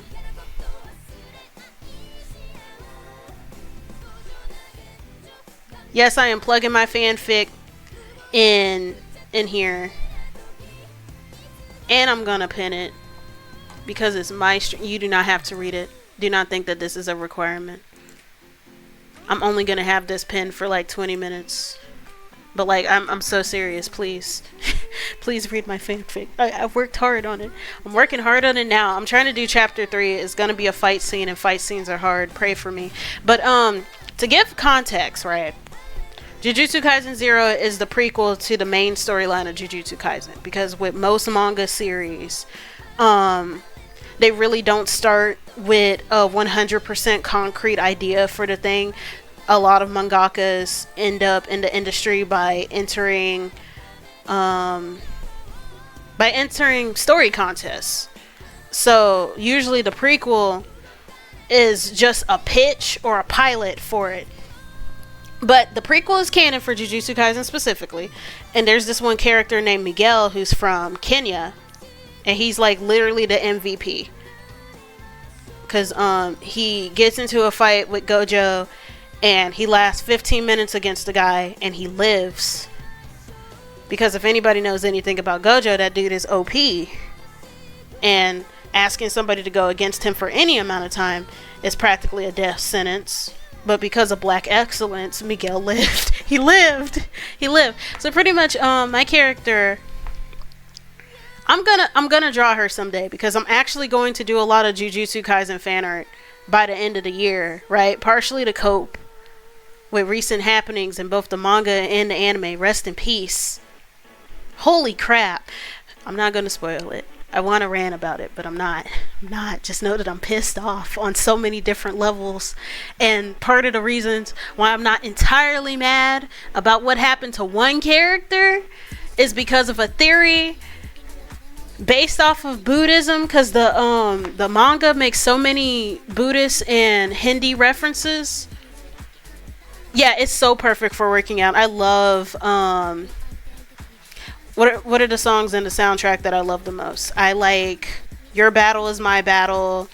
I also like that really weird song. Like, I really love the distorted sounds of the soundtrack. Especially when it's during a fight.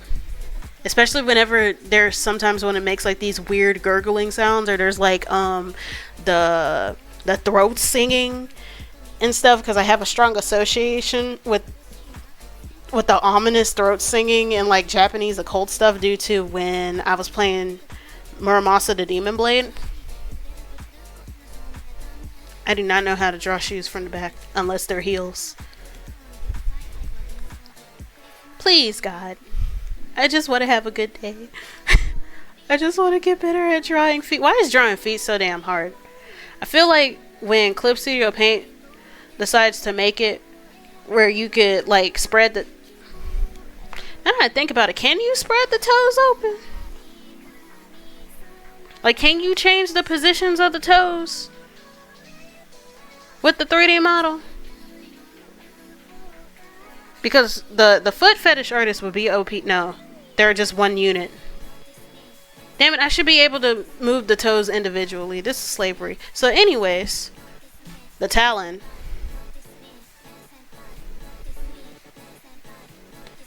Hey, Cure Savior. Welcome to the chat. What's good? I was talking about Jujutsu Kaisen and stuff, and then I got sidetracked because I started thinking about feet. I'm like, I should be able to spread the toes apart. You know, instead of just having the toes be one unit. As soon as they do that and give it the same settings as like the hands, we could do some things. But I forgot what I was talking about. Miguel lasted 15 minutes in a fight against Gojo and lived. And I'm like, now I have a tie-in to put my OC in there. So she's Kenyan. She's one of Miguel's cousins. And essentially, you know, the Jujutsu world is heavily short-staffed due to what happened in Jujutsu Kaisen 0, because there was like a big attack on both Kyoto and Tokyo, and it resulted in a lot of worker deaths, right? And they need assistance with finding the curse users that's organizing the curses, because even though curses can be intelligence. I'm about to watch anime and listen. Ooh, the art is arty. Thank you. Also, have fun. What show you watching? But even though curses have a capacity for intelligence, they're not intelligent enough to organize and form a damn union. Like, no, they don't do that. So somebody is obviously guiding them. And the reason why Aluna, who's my character, she gets recruited, was because when she was stationed in the US, she helped bust a human trafficking case that involved a curse user. So because of her investigative skills, and also because Gojo is like trying to expand influence by teaming up with families internationally instead of just keeping things within the Jujutsu world, because the Jujutsu world's isolation is biting it in the ass because of how short-staffed they are. Is this my VTuber or CC? What's a CC? Friend about to try to get me into Madoka Magica. Oh, cool. What's a CC? But yeah, I am a VTuber. This character is a this is a My Hero Academia character that I'm re-exploring and dealing with. But the avatar that I'm using right now, that's me. This is me. The one that's opening her mouth and blinking. That's me. The character that I'm working on, that's a My Hero Academia OC, because I was talking about like exploring old projects to heal your inner child and stuff. But yeah, Gojo pretty much like asked Miguel, it was just like, do you have anybody from your family who could help, and I'll like pay for expenses and whatever for them to be here, because we need help. And the elders are assholes, so I'm going to take things into my own hands and stuff. So that's how Aluna comes in, and she's a tutor at the school because she is not qualified to be a teacher. She has tutoring experience from when she had to do it as a side job in college. She has a degree in mass communications and stuff, because originally she wanted to work in journalism, but she ended up staying within the Jujutsu world because some of the injustices that she wanted to fight in journalism also exist within the Jujutsu world. And she was just like, the Jujutsu world, it has more unseen issues, so I'm gonna fight that because I have more direct resources to deal with that. But that's essentially it. If you want to read my fan fiction, that would be great. I would like some feedback. I would like some feedback specifically. But there's gonna be stuff in there. What I was talking about before, though, when I was talking about fan art and how I sort of shot myself in the foot in high school because I was usually drawing fan art. And I was essentially talking about portfolio things, right? Because there's this sort of stigma against fan works when really it's half and half. Oh, it's in the pinned comment. It's the pinned comment. But thank you. There's this sort of stigma against fan works when it comes to like professionalism and stuff, when really it's half and half. It's mainly about execution. So like I said, instead of drawing Gojo getting his back blown out, you'd have a better time, like, say, drawing Gojo as the Hindu god Indra, because his hand sign is actually a reference to Indra. Because, like, Jujutsu Kaisen makes a lot of references to both Hinduism and Buddhism. And honestly, I would like to see more fan art that actually engages with those motifs. Because I remember there was this one artist who drew Geto Suguru as a Catholic priest. And I'm like, why would we put on this earth just to suffer? Because I don't know, that's boring to me. Like, I understand Catholic trauma and we're trying to make Catholicism sexy to spite our parents. I'm not. I grew up Baptist. And it wasn't my parents that were the problem. It was other people. Like, I could tell some stories about growing up with ignorant church folks, but that's a whole other stream. But damn, I'm like, there's so many references to Buddhism and Hinduism that could be like used and stuff, to the point where there's like a whole theory about like Gojo's arc being a reference to the trials of Buddha, and that through ego death can he achieve godhood and stuff. Because like there's lots of parallels between Gojo and Buddha as well, because an example is the fight against Toji and stuff, where he's like, I alone am the honored one, and that is a direct reference to Journey to the West, when Buddha confronts Sun Wukong for trying to disrupt the heavens. Like, I would like to see fan art of Toji as Sun Wukong, instead of like that one fan art piece that was trending where he went to KFC and he was flirting with those two staff members, and then that same person ended up doing fan art of him scratching his balls, and everybody was just like, what's that smell? And I'm like, bitch, why did you do that? Like, that artist is a great artist, but at the same time I'm like, ma'am, why would you do that? Jujutsu Kaisen lovers are unhinged, but at the same time I understand. Yeah, it was crazy. It was crazy. I can't even remember her name, but I know she did it. And I'm like, why is the black girl asking him about the quality of the chicken? See, this is why I can't trust people. It's crazy. But you know what I always say in response to people saying that Jujutsu Kaisen, like female Jujutsu Kaisen fans are embarrassing? I'm like, at least we're not liking little girls. At least we're liking grown menses. At least the majority of us. If you're liking a teen character, you better be a teen. Like, get the hell out of here with that. But most of us like grown menses. So, you know, I got so many nicknames for Nanami. I'm gonna write fan fiction on Nanami because I found out that I'm not gonna spoil what happened to him, right? But what happened to him was stupid. And originally, at most, he was only supposed to lose an arm. He ends up losing more than that. I'm not gonna say how much, but it's fucked up that he was only supposed to lose an arm, right? I'm literally going to write a chapter where all he does is lose an arm, and it's still gonna be like,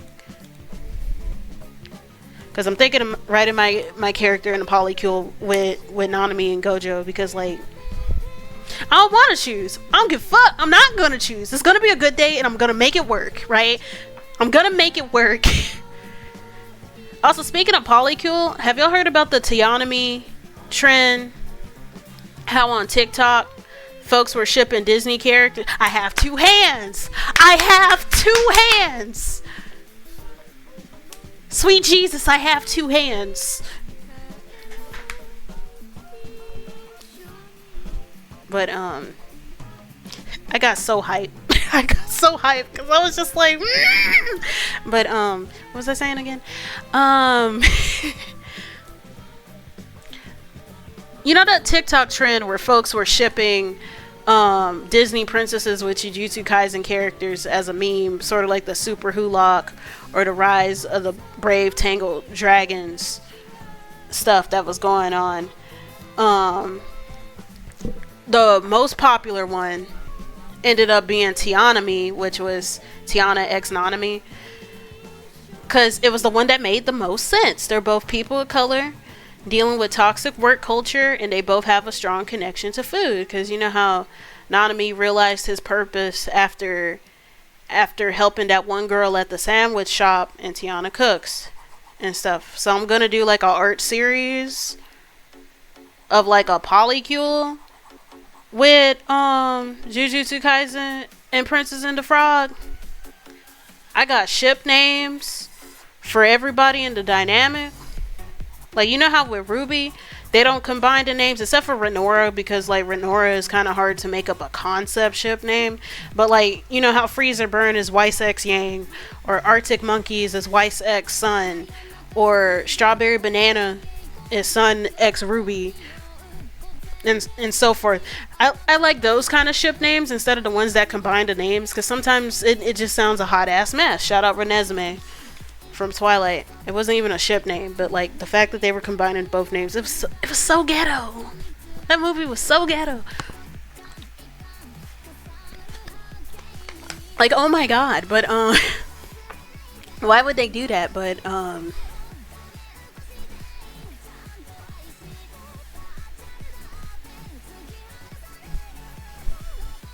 half the PKMN Pokemon? Is it Pikmin or Pokemon? Because like that letter combination, it could be either or. Pokemon. Okay, gotcha. I don't know why I was thinking Pikmin. Who can you ship Pikmin with? My brain. My brain. My brain. But what was that about again? Oh yeah. So with the concept ships, when it comes to that, like Gojo X Charlotte is bubblegum, cause she likes pink, and he's a sugar fiend. Gojo X Tiana is powdered sugar, cause you know Tiana and her beignets, and Gojo has white hair. Tiana X Nanami is breadwinners, because of the work culture thing. I still gotta come up with a name for Tiana X Naveen. Like, I know Tiana Naveen, and that is cute, but I want a concept name. Pikmin X Fairies from Zelda. Honestly, you know, I can sort of see that. I can sort of see that.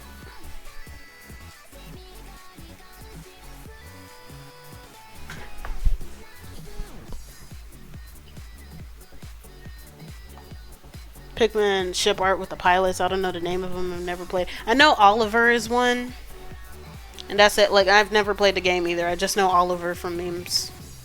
Thank you, Smash.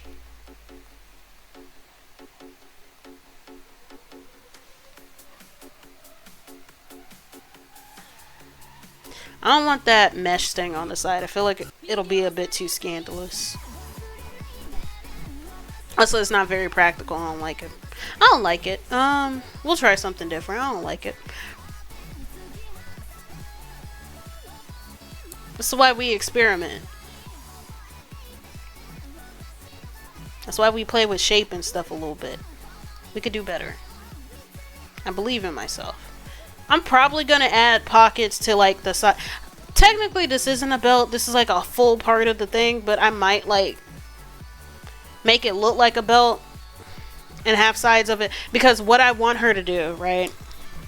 I want her to have pockets to hold snacks in, because she's kinetic charging, right? So that means that she's using her own energy to charge these explosions, so she could get tired and stuff during missions.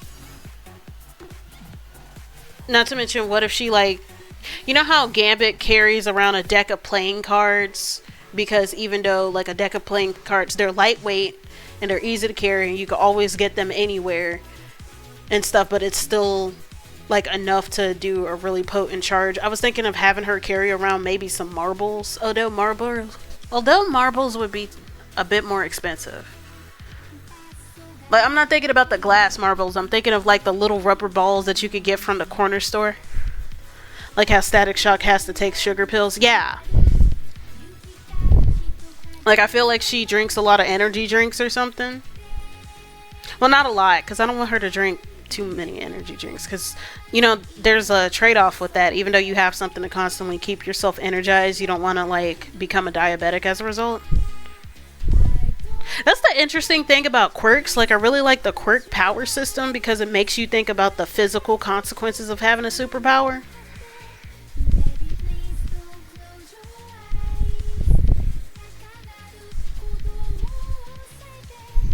Like, I feel like when it comes to talking about superpowers, like, superpowers as a disability is a really cool concept to work with. Or, like, a lot of biological factors at play. Yep. I feel like X-Men is better whenever they use superpowers as an allegory for disabilities than necessarily, ethnic issues, because like the problem with mutants, right, is that although what they're going through is garbage, there is a legit reason to be afraid of people with superpowers. Because imagine you got a stalker, right, but then that stalker has the ability to spit out acid. Like, you can't use it's really hard to use anything that isn't the demographic itself that's suffering in real life as an allegory for that demographic. Sounds like the boys. Yeah.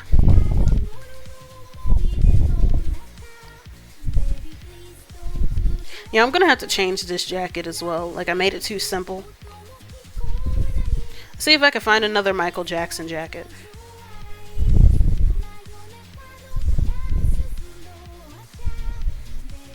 That's the reality to... Well, no, because in reality there is no legitimate reason to be discriminating against a group. Whereas with folks with superpowers, there is a legitimate reason to be scared of them because, well, they have an unchecked ability that can be used to do harm on a mass scale, whether on accident or especially on purpose. I also dislike... Oh, no, not that. Wait, what's the reality then? That people will use their powers to do terrible things. Yeah. So, like, I kind of dislike it whenever, like, non-human things are used as an allegory for real-life discriminatory systems. Because when it comes to discrimination, there's no justification. Because these systems are put in place to, like, to just demonize folks to justify oppression and whatnot. So, and then it also bothers me with Magneto, right? Because, like, when Magneto was first introduced, he was actually supposed to be a Doctor Doom clone who believed in mutant supremacy and that mutants were like the next stage of evolution and stuff, so he was trying to take over the world because of that. And I understand them needing to change him because he just seemed like a Doctor Doom megalomaniac sort of thing, but at the same time it's like really weird to have somebody who's like a supremacist be rewritten as like a victim of those kinds of ideals. And knowing his origin, it kind of does not sit well in my spirit.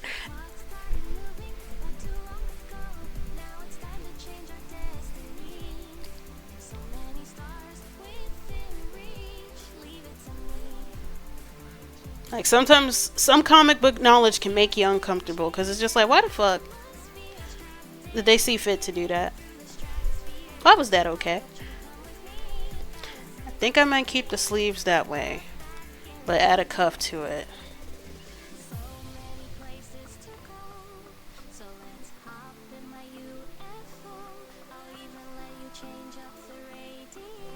I do like The Boys though. The Boys is one of my favorite superhero shows. Cause like what I like about The Boys, particularly the TV show, it's better.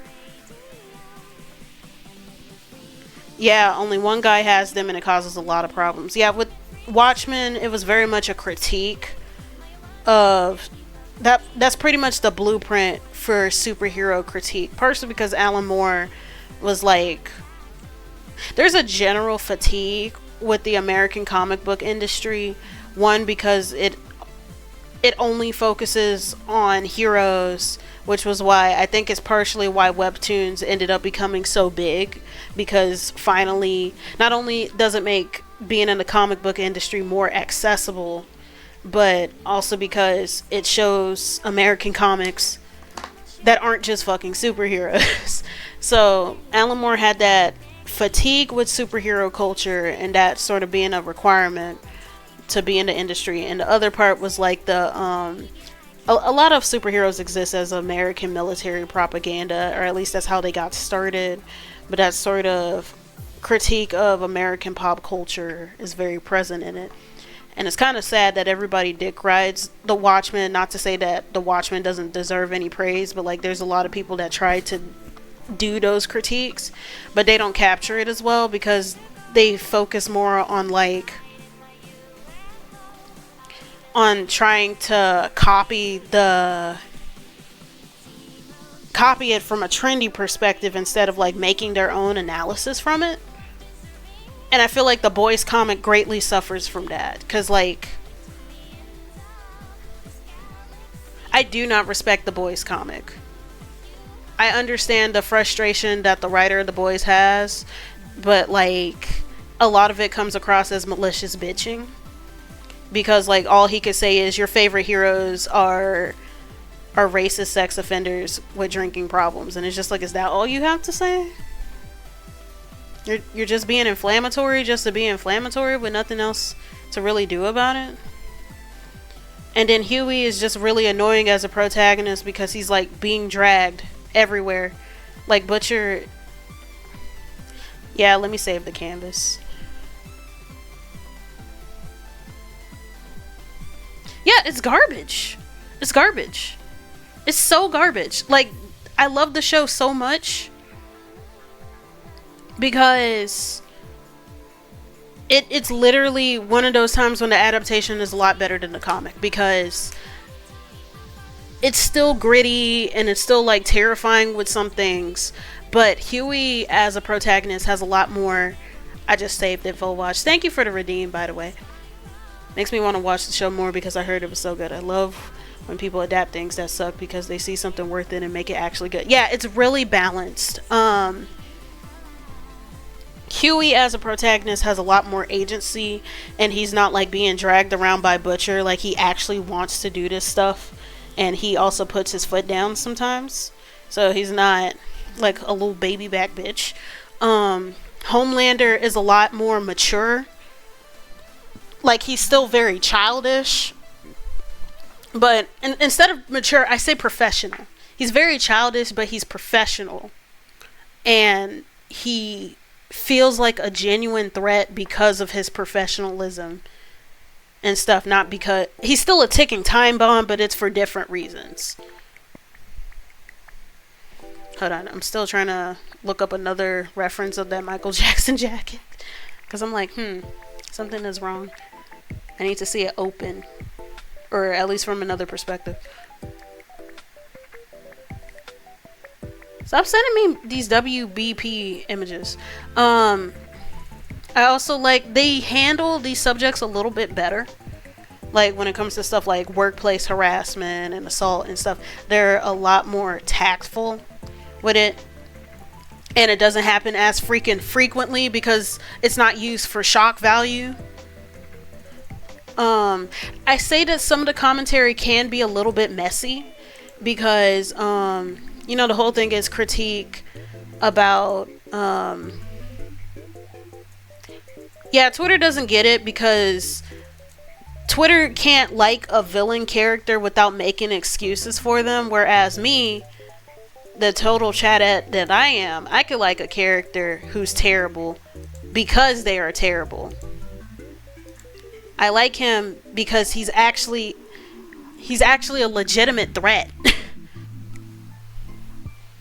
I don't have to woobify my villains just to say that I like them. Although I do prefer Stan Edgar as a villain.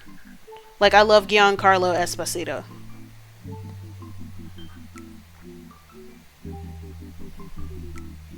Like, I need people to realize, because they're all like, oh, people need to learn media literacy and stuff. Making excuses for terrible people is not media literacy. It's cope. And I don't understand why you want to ride for somebody who is literally an allegory for America imperialism. Like, are you just that pathetic?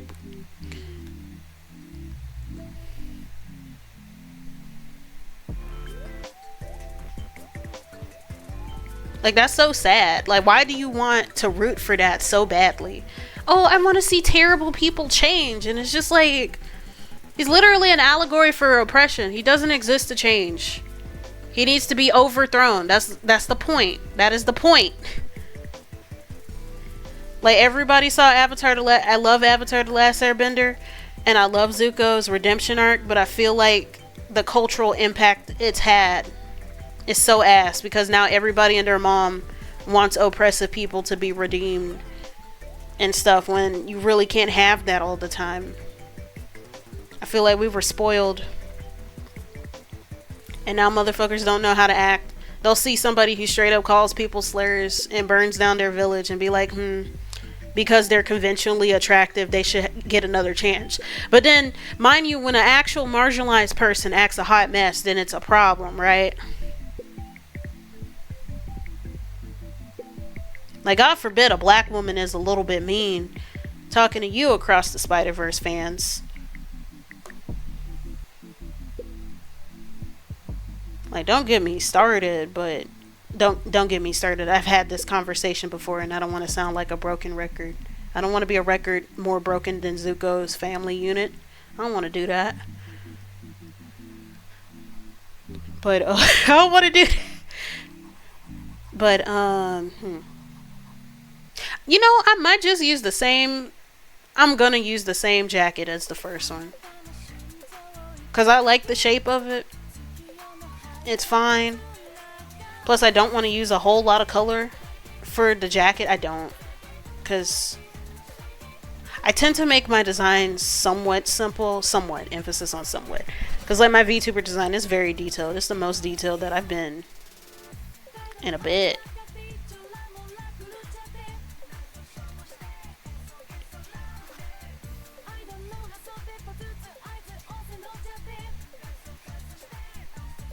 It's the adult. But yeah, if you're gonna like a villain, like them because they're terrible, not because you're making excuses for their actions. The whole thing that makes villains good, or at least what makes a good villain, is that they are a legitimate threat, and they're a legitimate threat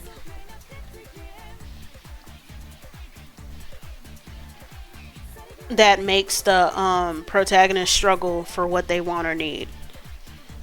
Look, it's something that affects you and your humanity in the outside world. Speak on it if you want to. I'm gonna shut up now and go back to my whole. It's okay. But it's just, I've said it so many times. I don't want to be repetitive, and I also try to balance my sort of negative commentary with positive commentary. Partially because I don't want to be that kind of person that's like doom and gloom all the time, and also, like, as an artist, one of my goals, because of the stuff that I'm sort of fatigued with when it comes to media, I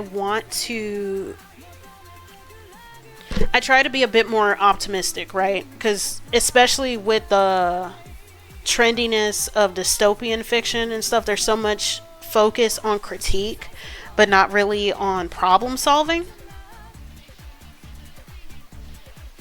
Like, okay, everybody and their mom knows the problem, right? But what are we going to do to actually fix the problem or make this world something better? And that's where I was talking about that issue with the hyper focus on youth and stuff, how people would rather put youth on a pedestal or downright fetishize it than try to do stuff to make adulthood more fun.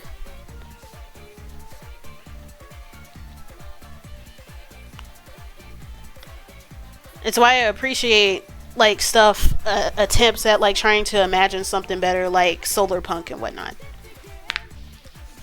I need to get into Disco Asylum because I know it by name, but I don't know exactly what it's about.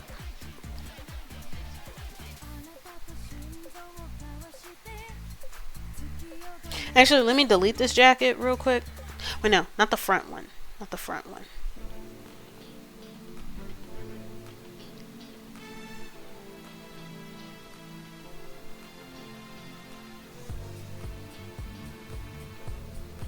I just need to put...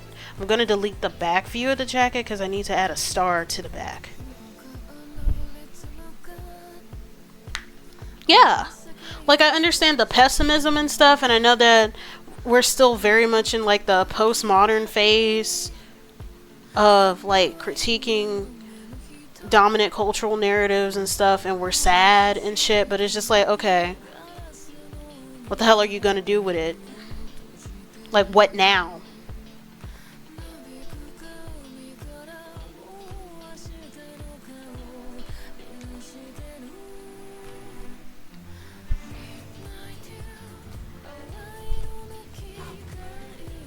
See, you play as an amnesiac detective and you're investigating a murder, and it's about political corruption. It's also made by like actual communists, and it's bloomer pilled.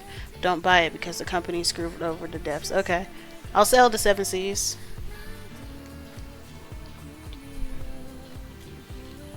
But no, like I need. We know what the problem is. So let's take that step further. Let's take that step further. And envision a better future.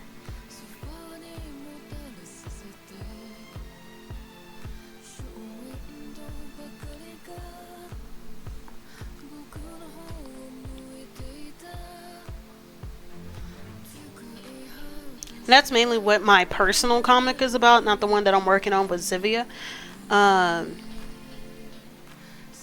It pretty much takes place in a fantasy world, and it's post-apocalyptic, where society has sort of rebuilt itself after like a major rift in the realms happen, and now monsters show up and stuff due to portals opening, due to the instability within the realms. And different countries have come up with different systems to handle these things, but like in some areas there's still issues like burnout because of how some of these monster issues have further exacerbated existing issues and stuff. And although it's not necessarily about political change all the time, because like that's kind of hard, at least for me. I like to consider myself somewhat politically savvy, but actually writing the actual process of transitioning from the shitty regime to the utopia, that's hard.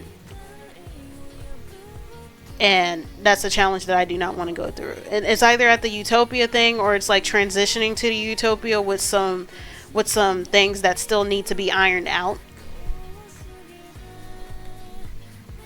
Because I'm mainly focusing more on like personal narratives of like people trying to find meaning during these changes being made.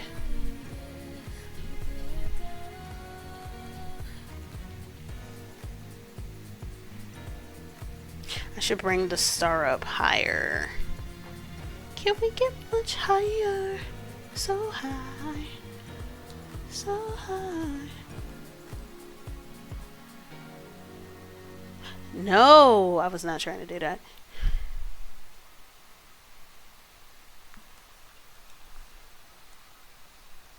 And then maybe add more star bits on the back somehow.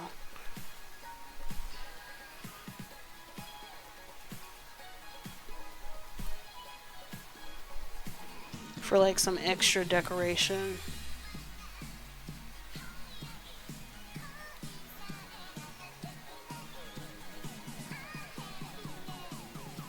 Yeah, that works.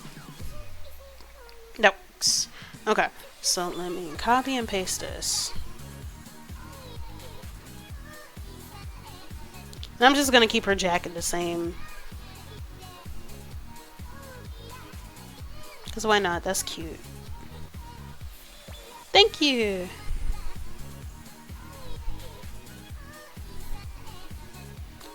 It's nice seeing how far I've grown with stuff.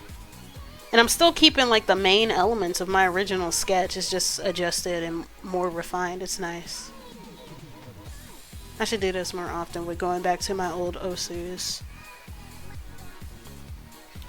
Honestly, I should write that My Hero. I did have an idea of writing like a My Hero fanfic about Sachi and stuff. And I'm putting limitations on myself. Because you know how a lot of fan fiction writers have no limitations with how many chapters they do? And it's just like, motherfucker, you got over 100,000 words for this thing. And you were in jail and you broke your leg and your granddad died. Because you know how folks are like, sorry, I wasn't able to update this week. This, and that. Like, you would think that they're walking 10 miles in the snow just to write a paragraph. And for all I know, it could be happening. Inshallah. May you have a good day. may you have a good day.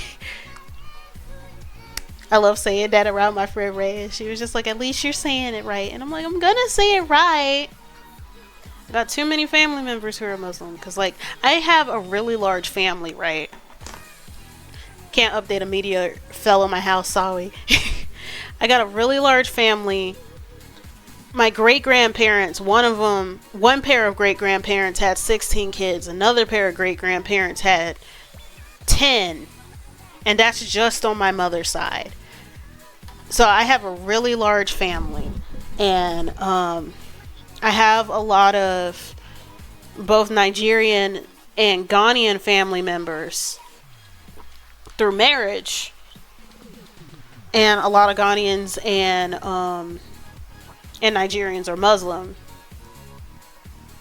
So sometimes I'll be saying shit like, you know that one meme about the mosque that was doing a family movie night and they were watching Finding Nemo and they were like, inshallah, may they find him. Because inshallah in Arabic, I think it was Arabic, it means if God wills it. Right, so it's like,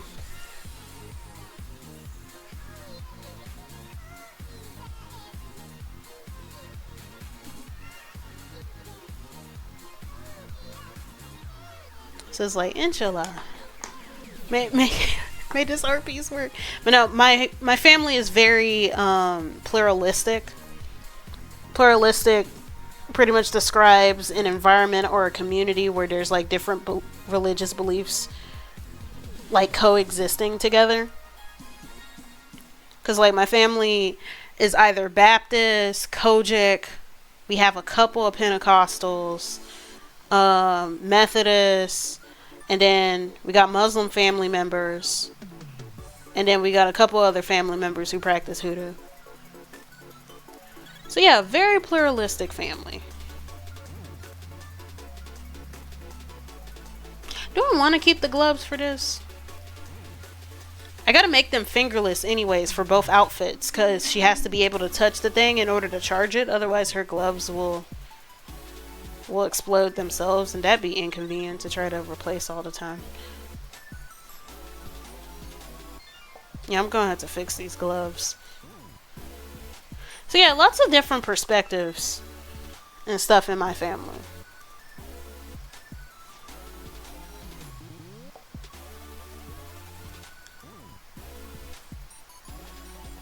Lots of different perspectives, but trying to think.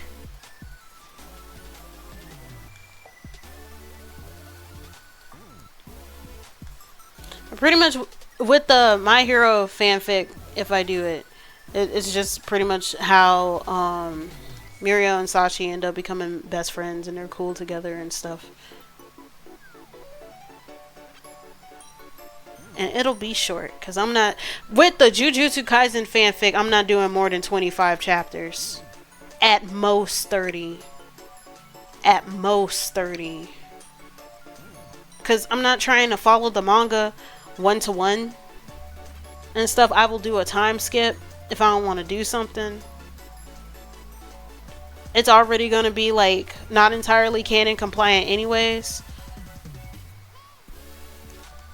Because some of my characters got some of my favorite characters got screwed over, and I'm like, I'ma fix it. I'm gonna be Fix It Felix.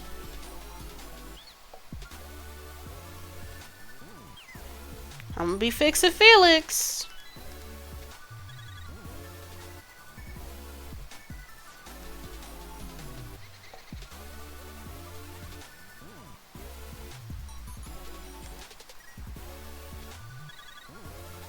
Self-inserts is self-healing, guys. It's just like you ever feel like a loser? Just write yourself being best friends with your favorite character. You'll be fine. Just make sure you go outside occasionally, though. We don't want to stay in Fantasyland. But yeah, I can't update. A meteor fell on my house, Sawi, and then it's just supposed to be a 2-chapter smut fic with plot. Because it's a slow burn, but it's still 2 chapters. But it's a slow burn because it's like 15,000 words total. Me with that one. There was this one Assassin's Creed fanfic called The Ambrosia Apartments where it was like a choose your own guy thing. Like, yes, I am admitting to indulging in the carnal desires and stuff. That is not very Christian like of me, but as Beyonce said in the song Church Girl, I ain't trying to hurt nobody. And not to mention the Song of Solomon exists, so get off my ass. But get off my ass. Since we're talking about like talking about personal backgrounds and stuff. But I got into Assassin's Creed because of Assassin's Creed Syndicate. It's so amazing how I end up developing fictional crushes, because sometimes it could be so simple that I'm like, oh, I like their voice. Or, oh, they're a really kind person, like that personal connection and stuff. And then you got like Jacob Fry. I'm like, yes, I love his drip. And that was it. Like, it came at the right time when I was like going through a British creativity. For me, the list is, give me your list, full wash. Man, yes, hell yeah, yep. And then with Jacob, he's very beefy, so I'm like, yes. And he's competent comic relief, and I already said how I love characters who are competent comic relief, because like, please, you could be funny but be useful. Otherwise, you're wasting my time. But this was during like my British creativity phase, because for context, when I was in middle school, I was just really into British media for some reason.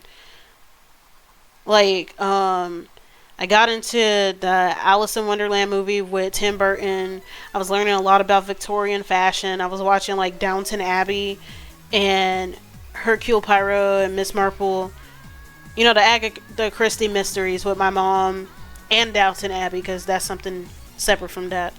I got into Sweeney Todd and stuff, and then of course I got into Black Butler later on in middle school because a friend introduced it to me, because they showed me a clip with the nun scene, and I was just like, this is funny as hell. I'm gonna get into this. And also I like Sebastian. You want to know how I developed a crush on that bastard? It was partially because of his voice. Thank you, J. Michael Tatum. I actually met J. Michael Tatum. I was so mad because like I brought my manga for him to sign and he signed it, right? That wasn't the bad part. The bad part was that I forgot to bring that one picture that I drew in middle school when I was learning how to draw Sebastian. I was drawing different parts of him. I was drawing different panels of him in the manga, and I'm like, shit, he could have signed that, or I could have given it to him. I was pissed because I wasn't thinking like that. My mom told me after, and I'm like, why didn't you tell me before we went to the con? Come on, Mom. Love you, Mom. I love my mom. Because, you know, when I started going to cons, it was during that time where, like, a lot of harassment and stuff was very rampant, to the point where cons had to have that sign that was like, cosplay doesn't equal consent and stuff. And then, of course, being a black person and going into some of these spaces, and you know how a lot of black cosplayers end up dealing with harassment and shit. I didn't even know about that because I really wasn't all that active on social media, because I really didn't have a good smartphone. And I was mainly active in extracurricular activities, so I wasn't paying attention to online stuff as much. I was just using it to follow the shows that I like. But all of that BS was going on, and my mom would show up to the conventions with me. I didn't have to worry about like some grown man being weird, because I knew that my mom was like somewhere at least 15 feet away. Yeah, pre-2016, the fucking yaoi paddle and stuff, folks were wilding out here.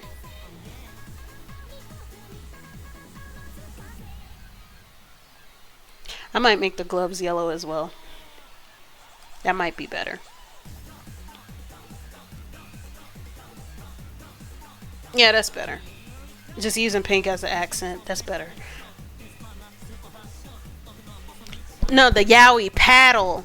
Like, folk, you know those fraternity paddles and stuff? That somebody would just... Did someone need to get their spine fused from one? I don't know about that one. I've heard of some con incidents, like that one with the homestuck person who tried to dye their skin gray by bathing in Sharpies and it ended up staining the thing. Like, I've heard of some stories, but I didn't hear about that one. I just know that they ended up getting banned because, like, it's literal physical assault. I hate Fujoshis with my soul.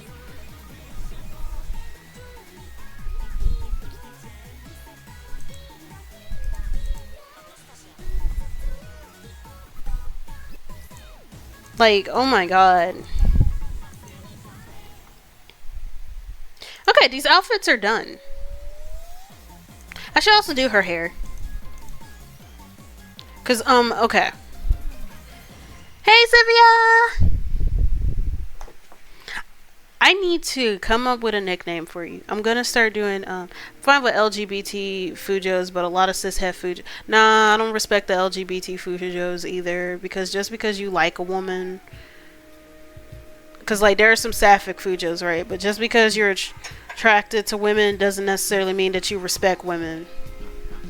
Like, my issue with yaoi, right? I hold it in the same regard as the Help or Hidden Figures. How, you know how the Help gets a lot of critique of being a piece of fiction about black women, but it's made for white women. I have a problem with yaoi because we're talking about a lot of fandom culture and stuff, because I was talking about conventions and stuff.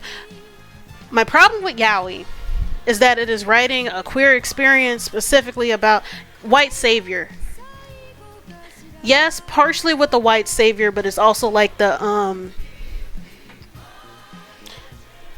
that's more specific, but like other examples of that is, say, like minstrelsy and stuff. I consider yaoi to be gay minstrelsy because it's writing about gay men for people who aren't gay men.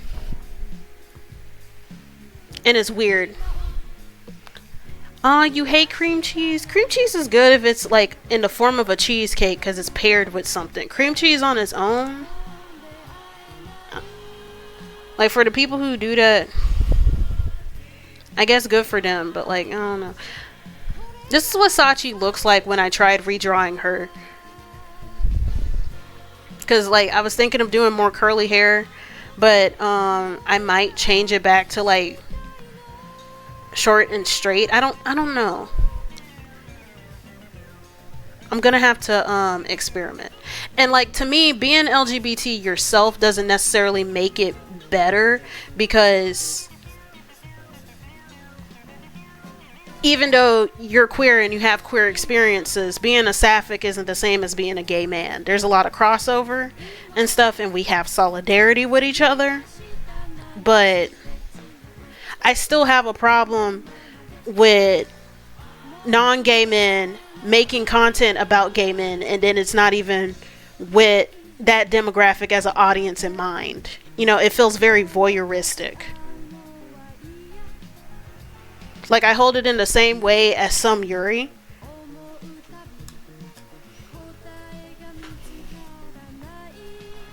To be honest, though, I'd rather have that than this real gay boy experience. So just let me get that. You can imagine it, but I don't think that it should be like. I just don't respect it as fiction because it feels very voyeuristic and not really authentic. Like, I would rather read Bara because I know it's made by a dude and stuff, and this isn't even to say that you can't like write about experiences that aren't your own. I actually recommend that.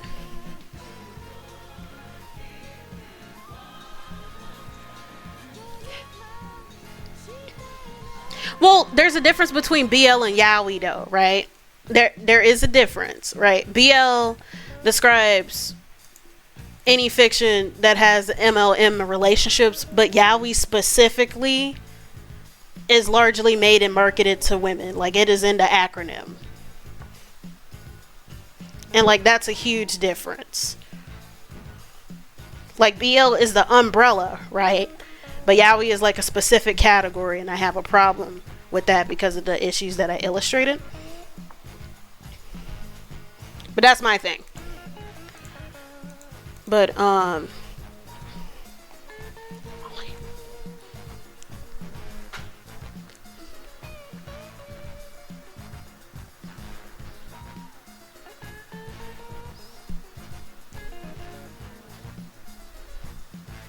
okay.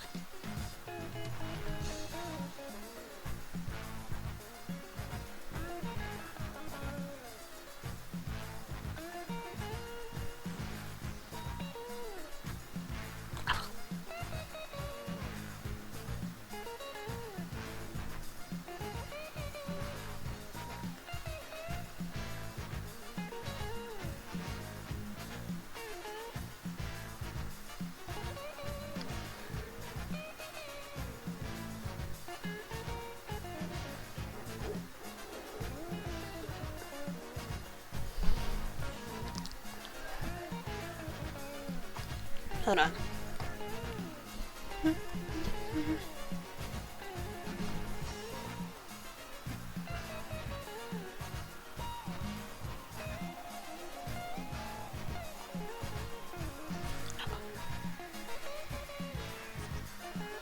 Yeah.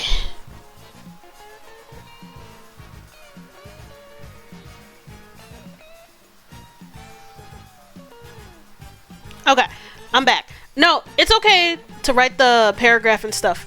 Okay, I agree about the lesbian thing, but I feel like I think that's because with Yuri there aren't any subcategories like there is with BL. Like BL is like the umbrella, and then you have Bara, which is made by and primarily marketed to dudes, and then you have yaoi, which is made by and marketed to women. Yuri was a sapphic category that was made by and for sapphics, right? But then a bunch of dudes ended up getting into the genre and stuff, and instead of making a category for themselves, they just used the same word. So there's no distinction between Yuri that's actually made for the sapphic gays versus gays as in Gaze, not gays, because like it's already implied it's gay, but it's already implied it's gay. But one thing that I found out, because somebody did an analysis of like art and like how art that is made to be voyeuristic versus art that's made to be like expressive, especially when it comes to like nude depictions of women, you could tell the difference by where the eyes are pointing. If a naked woman is looking directly at you in like one of the older art pieces and stuff, it's most likely voyeuristic because it's made for like, she's like presented as pleasure for the audience, whereas if she's looking off into the distance or if she's focused on something, then it's like neutral nudity. right? You could tell that a Yuri comic, who the audience is made for, depending on, and if there's two women in the Yuri comic specific on the cover of it, you could tell who it's made for depending on where their eyes are pointed. If they're looking at each other, then most likely it is for sapphics or people who can appreciate genuine sapphic fiction. If it's looking at the audience, it's for straight dudes. And like, I hold that voyeuristic part in the same way because they're adjacent, right?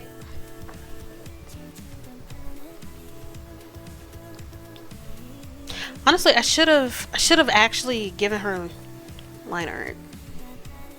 Should have actually given her line art instead of just. Oh, I did with the head. I gotta just. I should put the hair in a separate. I should have separate folders for the head. Okay.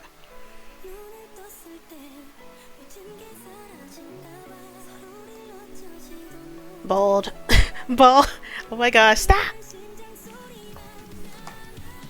It's not always because a lot of Yuri is sexual and also has, say, a female character looking at the audience, including a lot of old stuff. Also, sometimes it's obvious, like Sakura Trek. I might be wrong. I say that when it comes to older stuff. And I'm not saying that it can't be sexual. Like, there's a difference between sapphic gaze and being sexual. Like, when I'm talking about gaze, I'm talking about, target audience. Damn it, Volwash. I hate y'all. I love y'all, but I hate y'all. Let's see, hair 1. I'm gonna try doing a short, straight hairstyle that's more akin to Jubilee. Emphasis on try.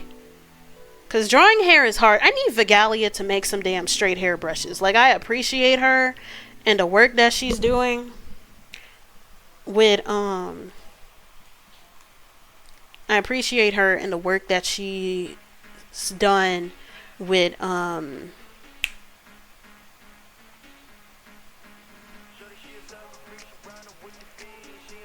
put all the colors on one damn layer?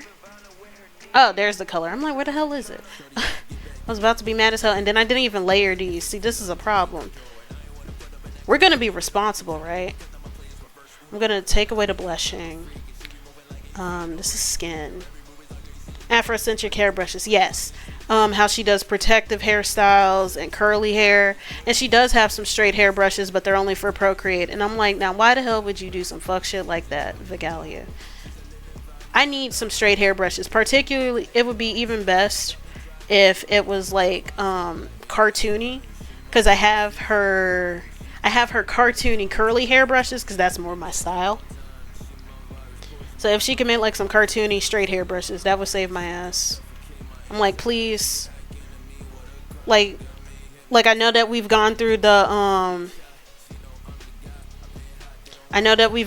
natural hair movement, but like a lot of black women are also starting to be comfortable wearing their hair regardless of what it is. Like, some of us like wigs and weaves and using the flat iron.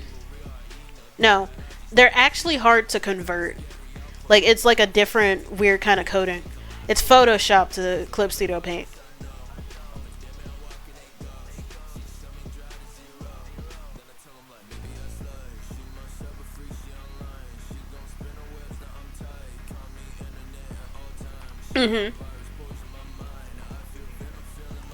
But no, what I was talking about, the Yuri thing, the sexual thing isn't the problem. It's like who the target audience is. And I already made that thing about, made it clear about something that's an authentic experience versus a voyeuristic thing.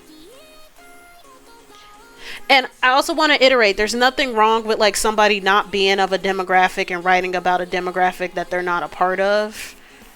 Right? But when it's made for people who aren't of it, then that's where I shit on it. Like, that's why I say that I hold like yaoi in the similar regard to like The Help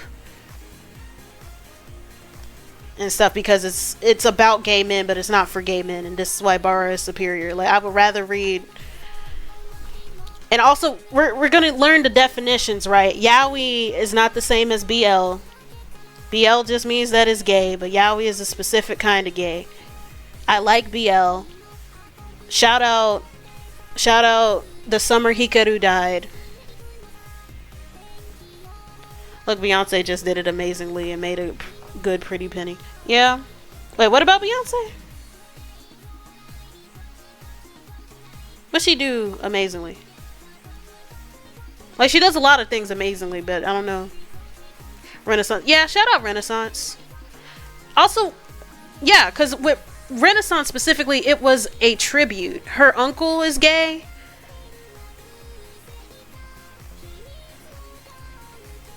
Her uncle was gay, and, well,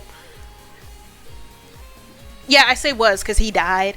So she did the tour as a tribute to him. Yeah.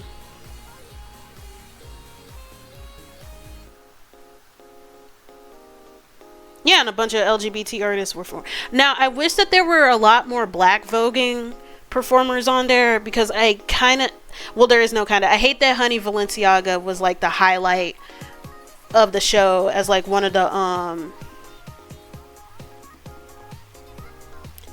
performers, because Honey Balenciaga is racist. And I'm like, bitch, and imagine being in ballroom, right? Because ballroom is very much like, it's not just queer, it is black and queer. It is black and queer. You cannot remove the black part of it. Imagine being in a space where blackness is like so prominent in it. It's like built in its DNA, and then you feel comfortable enough to do some fuck shit like say the N-word. Like, who are you?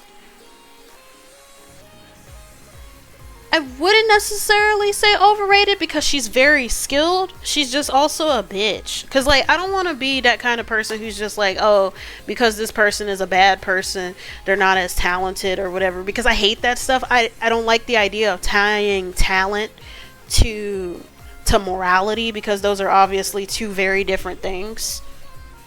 But, and not to mention that one performance that she did, Miss Nigga 8. I remember when somebody replied to that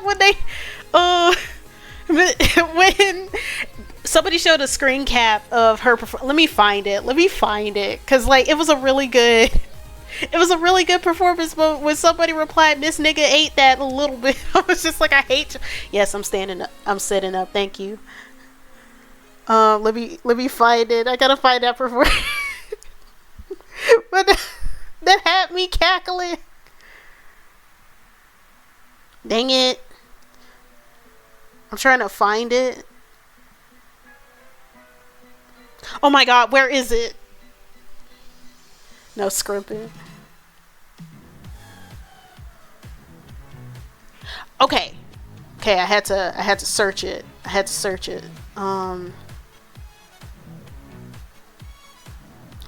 Give me just one moment, right? I'm gonna show the audience, because like I love this. Yes, I'll drink water, Zivia. Thanks for reminding me.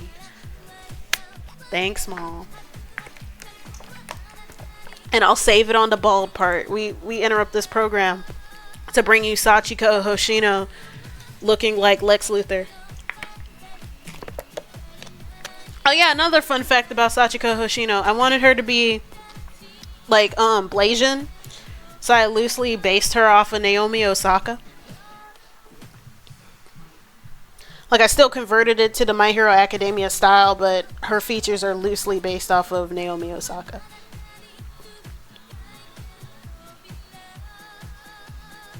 Give me just a moment and I'll share the video, because like, holy crap.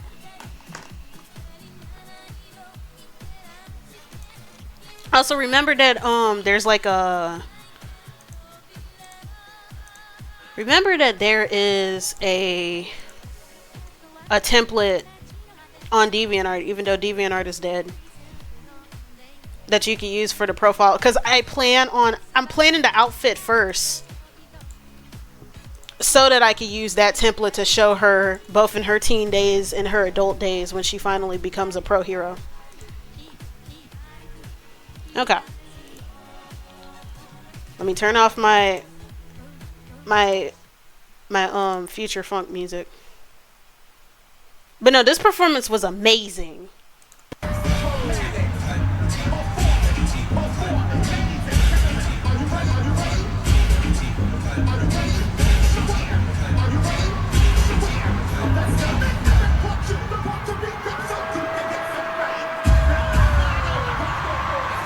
Like, especially the part where she went on all fours.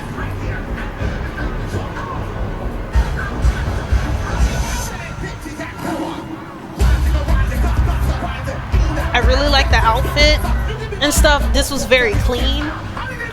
But no, that part where she went on all fours, like the sort of limberness of it, it was great. Miss Nigga ate that. She ate that little thing, that one little thing. But let me stop. Let me stop. But screw her. I'm tired of her, and I wish that there could have been some more black performance. Like, I would have liked to see Michaela Lavin featured, because I like her acrobatic style of Vogue femme. Yeah. Yeah. And I like to firmly say that and where it belongs, especially when so much of pop culture is heavily influenced by it and stuff. Like, there's a lot of crossover with, say, New Wave Vogue and Poppin' and Lockin'. They're literally first cousins. They're literally first cousins.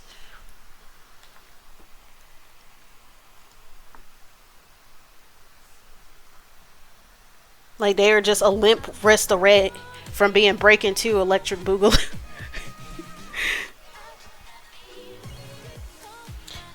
I do need to start reading more like Yuri and BL though. Cause I didn't. Cause like, because of the meta being so ass, it's hard to find good stuff. And that's why I'm trying to learn those distinctions and stuff and try to find different pages and whatnot. I do like the Summer Hikaru dies.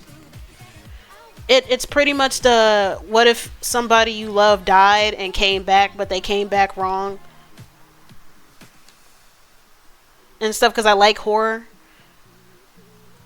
I also gotta read Vassalord, which is like Hellsing Ultimate, but if it was gay.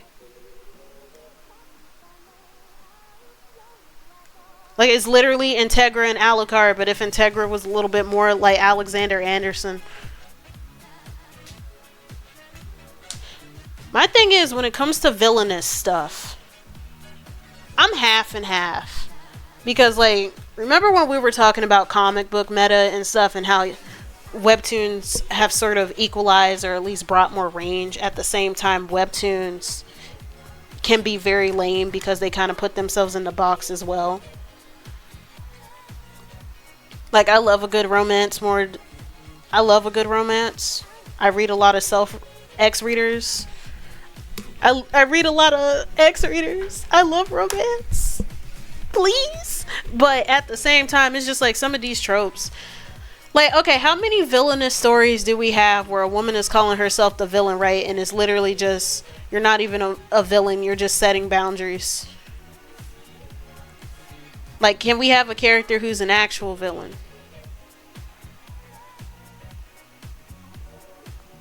And it's not that it's bad to have that kind of story, because, you know, I gotta look up references for the hair that I want. Give me a moment. It's not bad to have that kind of story because, you know, it's commentary about how women get demonized for standing up for themselves and stuff. But no, I want...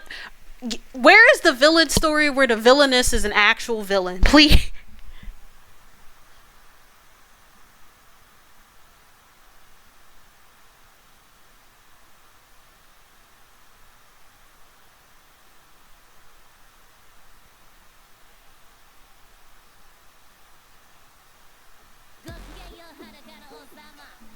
Let me find a hairstyle. Oh yeah, speaking of which, when you go on Google, apparently they're flooding shit with AI. So make sure you type in -AI whenever you're looking for images, because unfortunately,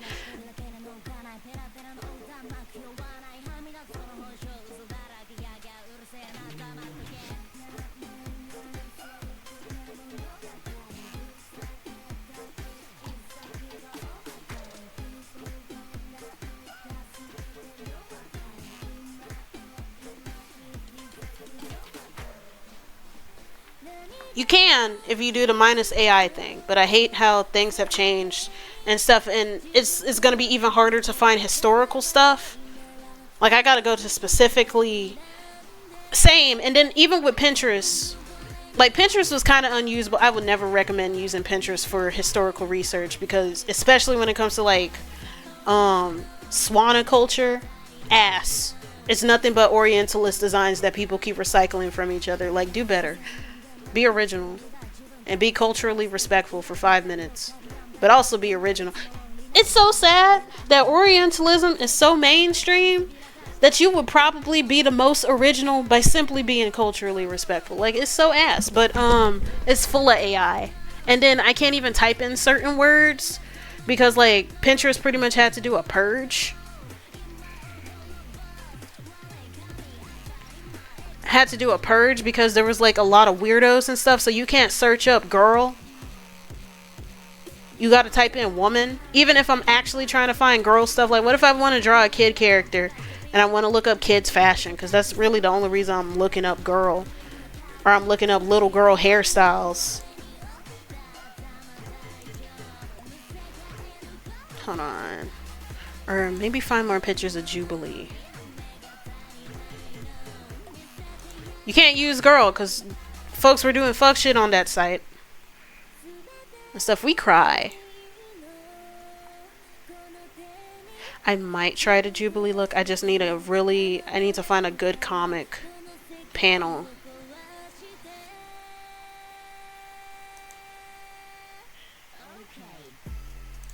Or maybe look up Jubilee cosplay. And then it also doesn't help that they're trying to ooh, maybe do a pixie cut, like the one from Twilight, Alice. I like her hair.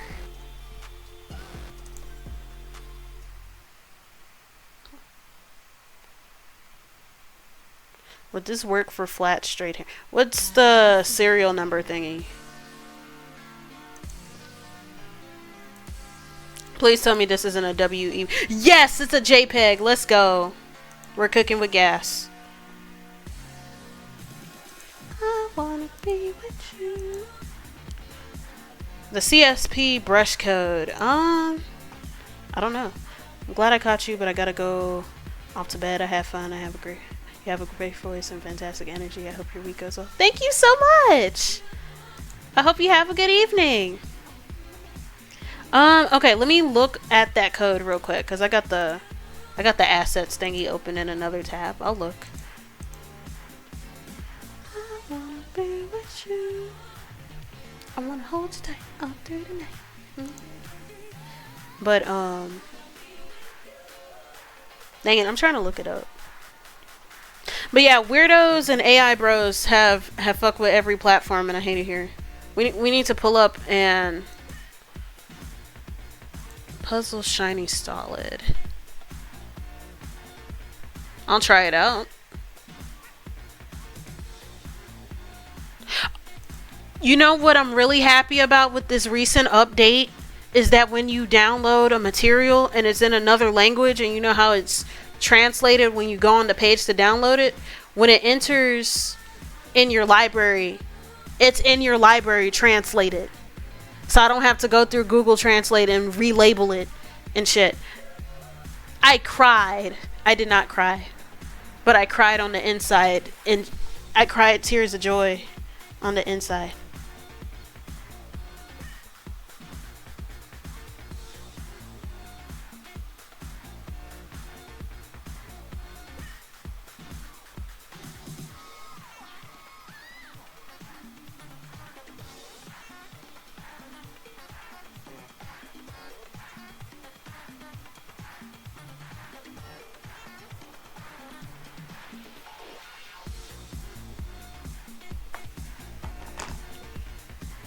Yeah, that's what they changed. And then they also changed the settings for the 3D. Okay, you'll be right back. I'm gonna start experimenting with the brushes that I just got because I just downloaded them. Let's see how that goes.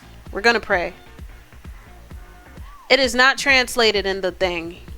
I don't know why they said that. And I know I just updated it. They lied. They lied. The cake was a lie. Actually, I'm still gonna have to draw out the outline though. Okay. We're gonna pray.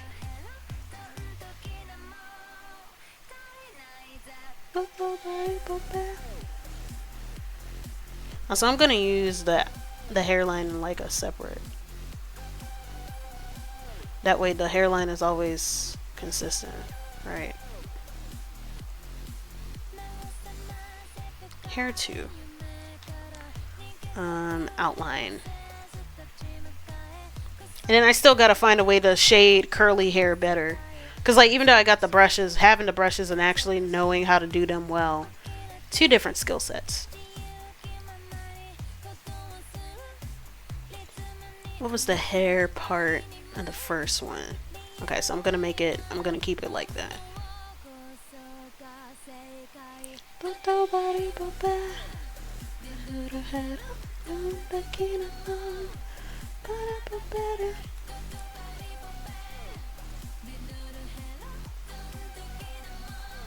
Actually,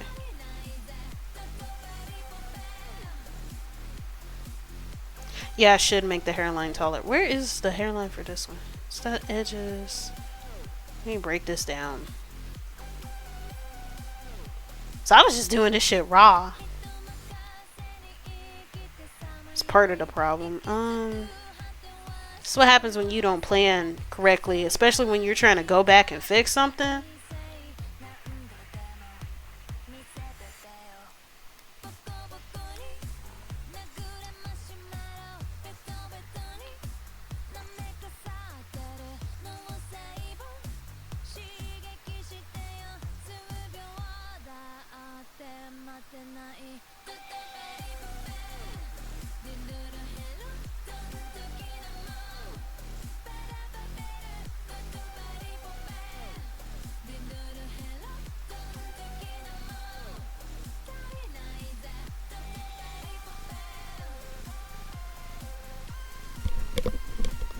See,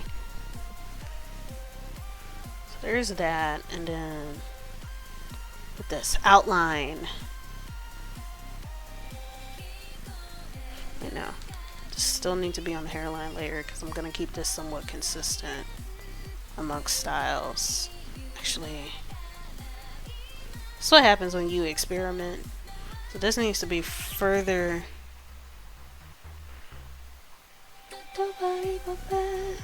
I will end stream in a few because what time is it? It's 11:30.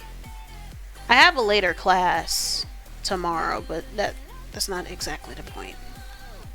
Let's see, how long has the stream been going on? I'll end in about 5 minutes. Let's see what we could do in 5 minutes. Probably not much because hair is hard.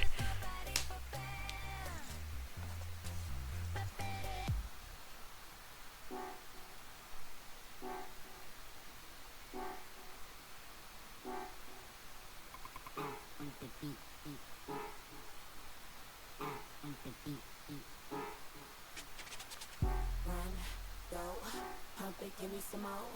Work that body, move your feet to the beat, don't stop, just work. Run, go, pump it, give me some more. Work that body, move your feet to the beat, don't stop, just work. Give me the work, give me the work, give me the work, give me the work, give me the work, give me the work, give me the work, like a 9 to 5. Give me the work, give me the work, give me the work, give me some more. Give me the work that body, move your feet to the beat, don't stop, just work that body, that body. Let's see. That body, work that body, that body. I'm scared. I don't know how to do things. I hate drawing. I hate hair. And it's so sad because like I pick out really cool styles for my characters whenever I do mood boards and stuff.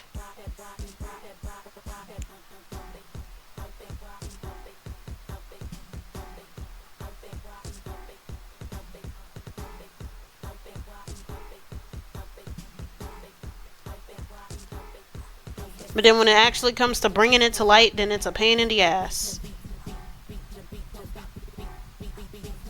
Like, it's not delivery, it's the struggle. Also, I don't have a full picture of Alice. That's a part of the problem. I only got a section of it, so I gotta guess. I'm not advanced enough to just guess. I'm sorry.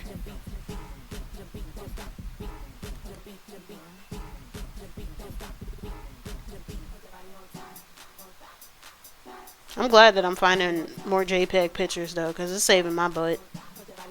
Like, thank you. I'm like Carrie Colby. Another one, thank you.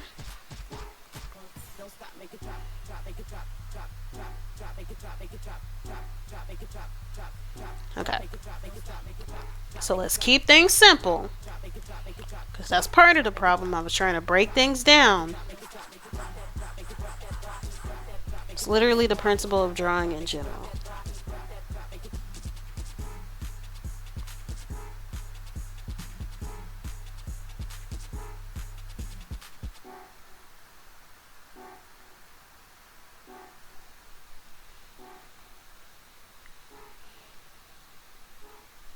There are extensions within the thing. Like, I use that. I use that to convert it. It's just finding it as a JPEG makes it easy. So I don't have to convert in the first place. Because, like, I want to be able to download and go. Not download, then convert, and then go.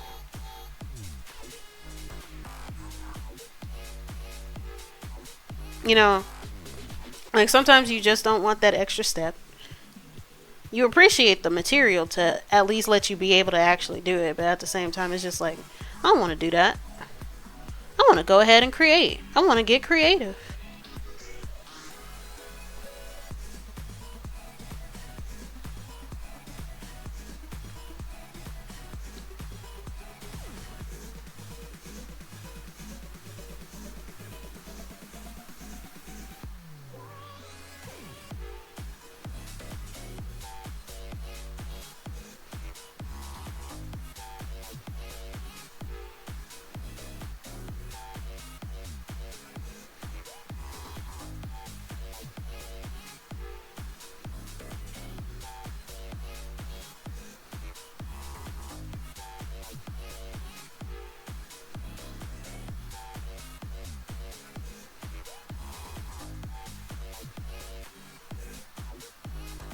Give me just a moment.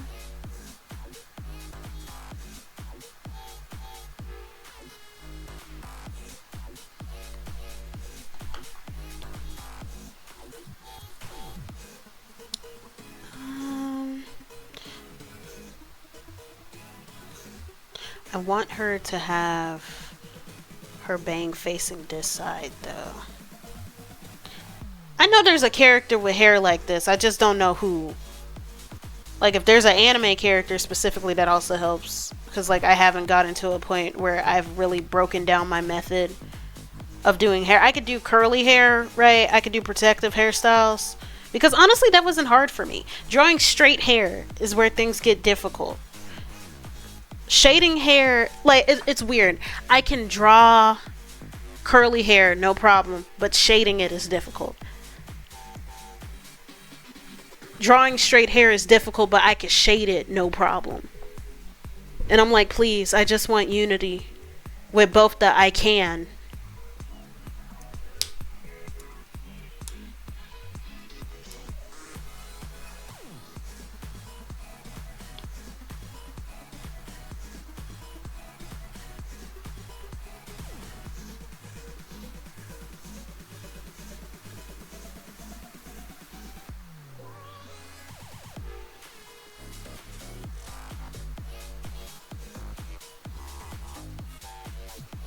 I don't know who that is, but I'm gonna look that up now. I know of Arknights. Like, okay, the name seems familiar. I'm like that, what's the name of that one cat in Adventure Time? Who's like, I have a this is gonna save my ass, thank you so much. Like, as soon as I hit Sid, I'm like, yes. I'm just gonna make the bang shorter so it's not covering her eye. But yes. Yes. Like, I sound like Plankton. When he was still in the Krabby Patty formula. Yes.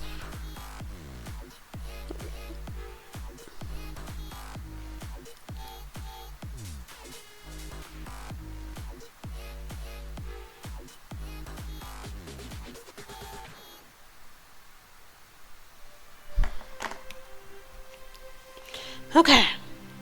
Download this picture.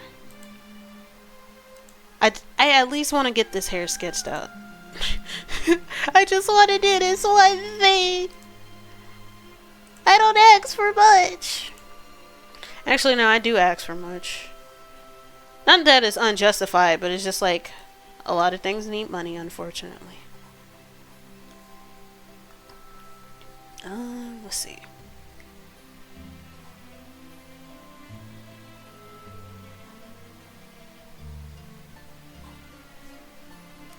We'll take off the glasses. Where I put the glasses?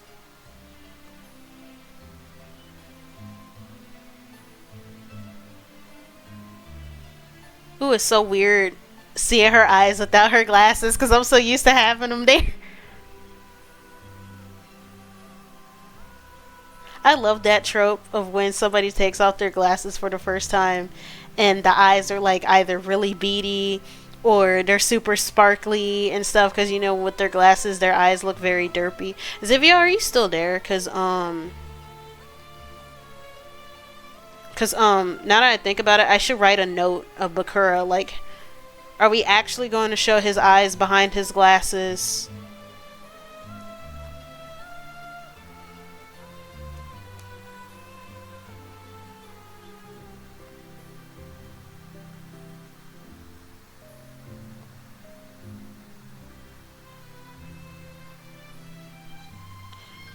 Okay, usually. Okay, because I wasn't sure if we were going to actually show his eyes behind his glasses or if they were going to be foggy and stuff and only... Yeah, Haruhi is another example when it's like super pretty. Because I was thinking... I've thought of a couple of things because we've seen so many memes and we shared so many memes about concerning him whenever we're like fangirling him and doing concept shit. I was like, are we going to... Actually, okay. I'm going to have to make time for Bakura. Because it's been a bit since I've drawn him anyways. Because I need to experiment like how I did with Nemo when I redesigned her. Especially since I haven't really come up with a concrete design for his military uniform.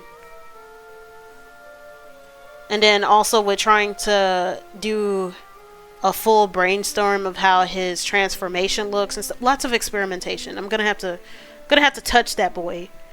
We're gonna do some things over the break, maybe. Hopefully, I swear to God. I wanna cry.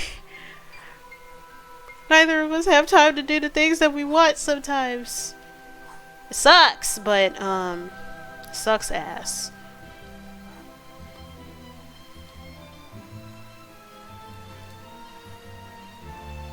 It's not delivery, it's the struggle. I should have separated these into separate layers. What's the point of me putting this in a folder when I'm trying to put everything on one thing? No. Actually, let me erase this one part. Make life smarter, guys. Make life easier on you. But no, I've thought of like making it, I don't know, cloudy and stuff.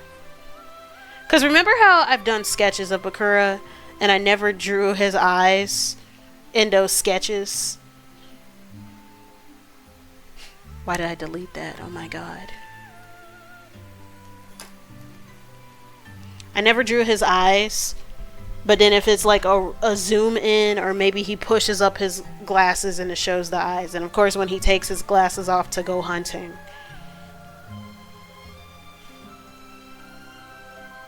I'm also going to have to make his hunting outfit different from his military outfit because, well, hunting as in, you know, when he was like going around and, you know, when he's going around and testing out his abilities. Oh yeah, I have drawn his eyes a couple of times behind the glasses as well. I've done both. Or it could be Mandela and myself. There's been a lot that I've drawn concerning this dude, and I've struggled every time. Thank you for giving me a challenge. Zivia always feels so bad whenever I say that I'm struggling to draw Bakura, and I'm like, nah, it's fine. I just got a GG. I've been in my comfort zone. And at least he's helping me stretch my creative muscles. I do get pissed off sometimes because I'm like, damn. Why is he like this? And then I take a nap and then I get an epiphany and then it works. He's not my OC. He's Zivia's.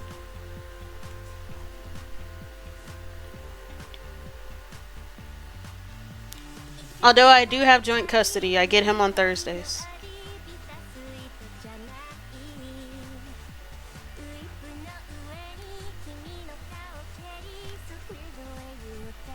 No, I'm his godmother. I show up on Christmas and bring the popcorn tins.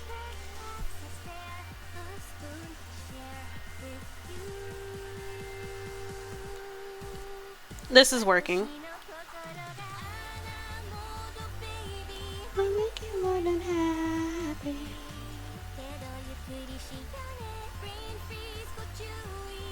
Why even be awake? You're awake to listen to me. Although I am gonna go to bed in a few. I just want to finish this one thing.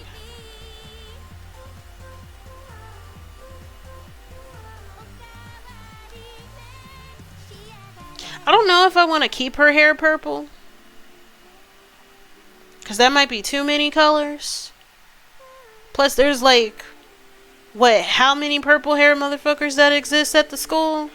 I might just make it darker, but then give it purple highlights. So like make the hair black, right? Like let's do this with the first hairstyle. Even though I gotta learn how to shade better with this. Cause that's embarrassing. Like look at this. I need to look at Vigalia's tutorials because she usually features artists who have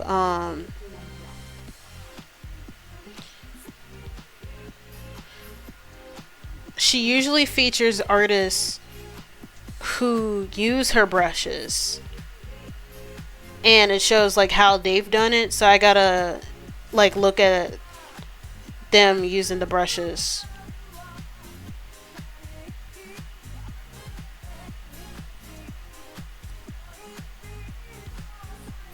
I just had a and then this is a really dark purple. Like it's not exactly at the 0 yet. But I'm gonna make this part a bit gray, maybe.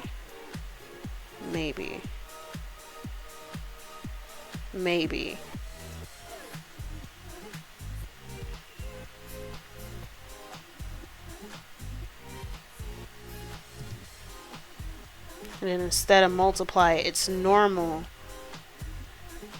Because it's purple. Make it a darker one. Yeah, like a, I know that's the French word for, not grapefruit. What am I thinking about? Not grapefruit. What's it called? What's Gakupo's favorite vegetable? Yeah, that ombre. And then when I get good, I'll find a way to do highlights. Right? And then it'll be like a lighter purple highlight. Eggplant. Because I was just like, what's Gakupo's favorite vegetable? I don't know how I forgot it. I was thinking grapefruit for some reason. I don't know why. That's how you know I'm tired. I need to end this stream. I need to end this stream. Okay, because Vigalia has braid highlights, right? Highlight brushes, but not any curl highlight brushes, because you're supposed to use the curls to be the highlights themselves. I don't know how to do that. I'm not brave, and I'm not gonna look up a tutorial. I need to take my ass to bed. So we're gonna go ahead and do that. I'm gonna save my canvas, right? I just saved my canvas. I'm Xing out. Thank you to everybody who pulled up to this. This was a nice stream. I like talking about my little baby Sachiko and the rage that I experienced in high school when it came to my art and life experience, and also about little Miss Nigga. Shout out Honey Balenciaga. May she become a better person. May her morality be as good as her voguing. But Y'all have a good night, and I hope to see any of y'all, or if not, if you got something to do tomorrow, you don't have to show up. But like, I'm also streaming again tomorrow. Stay above the water. All I did was make sure you stop scrimping, drink water, and say, yeah, and that's important. That's helping me take care of myself. Because sometimes I get so focused on the tasks that I forget to do things. But have a good evening. Stay above the water. Love you.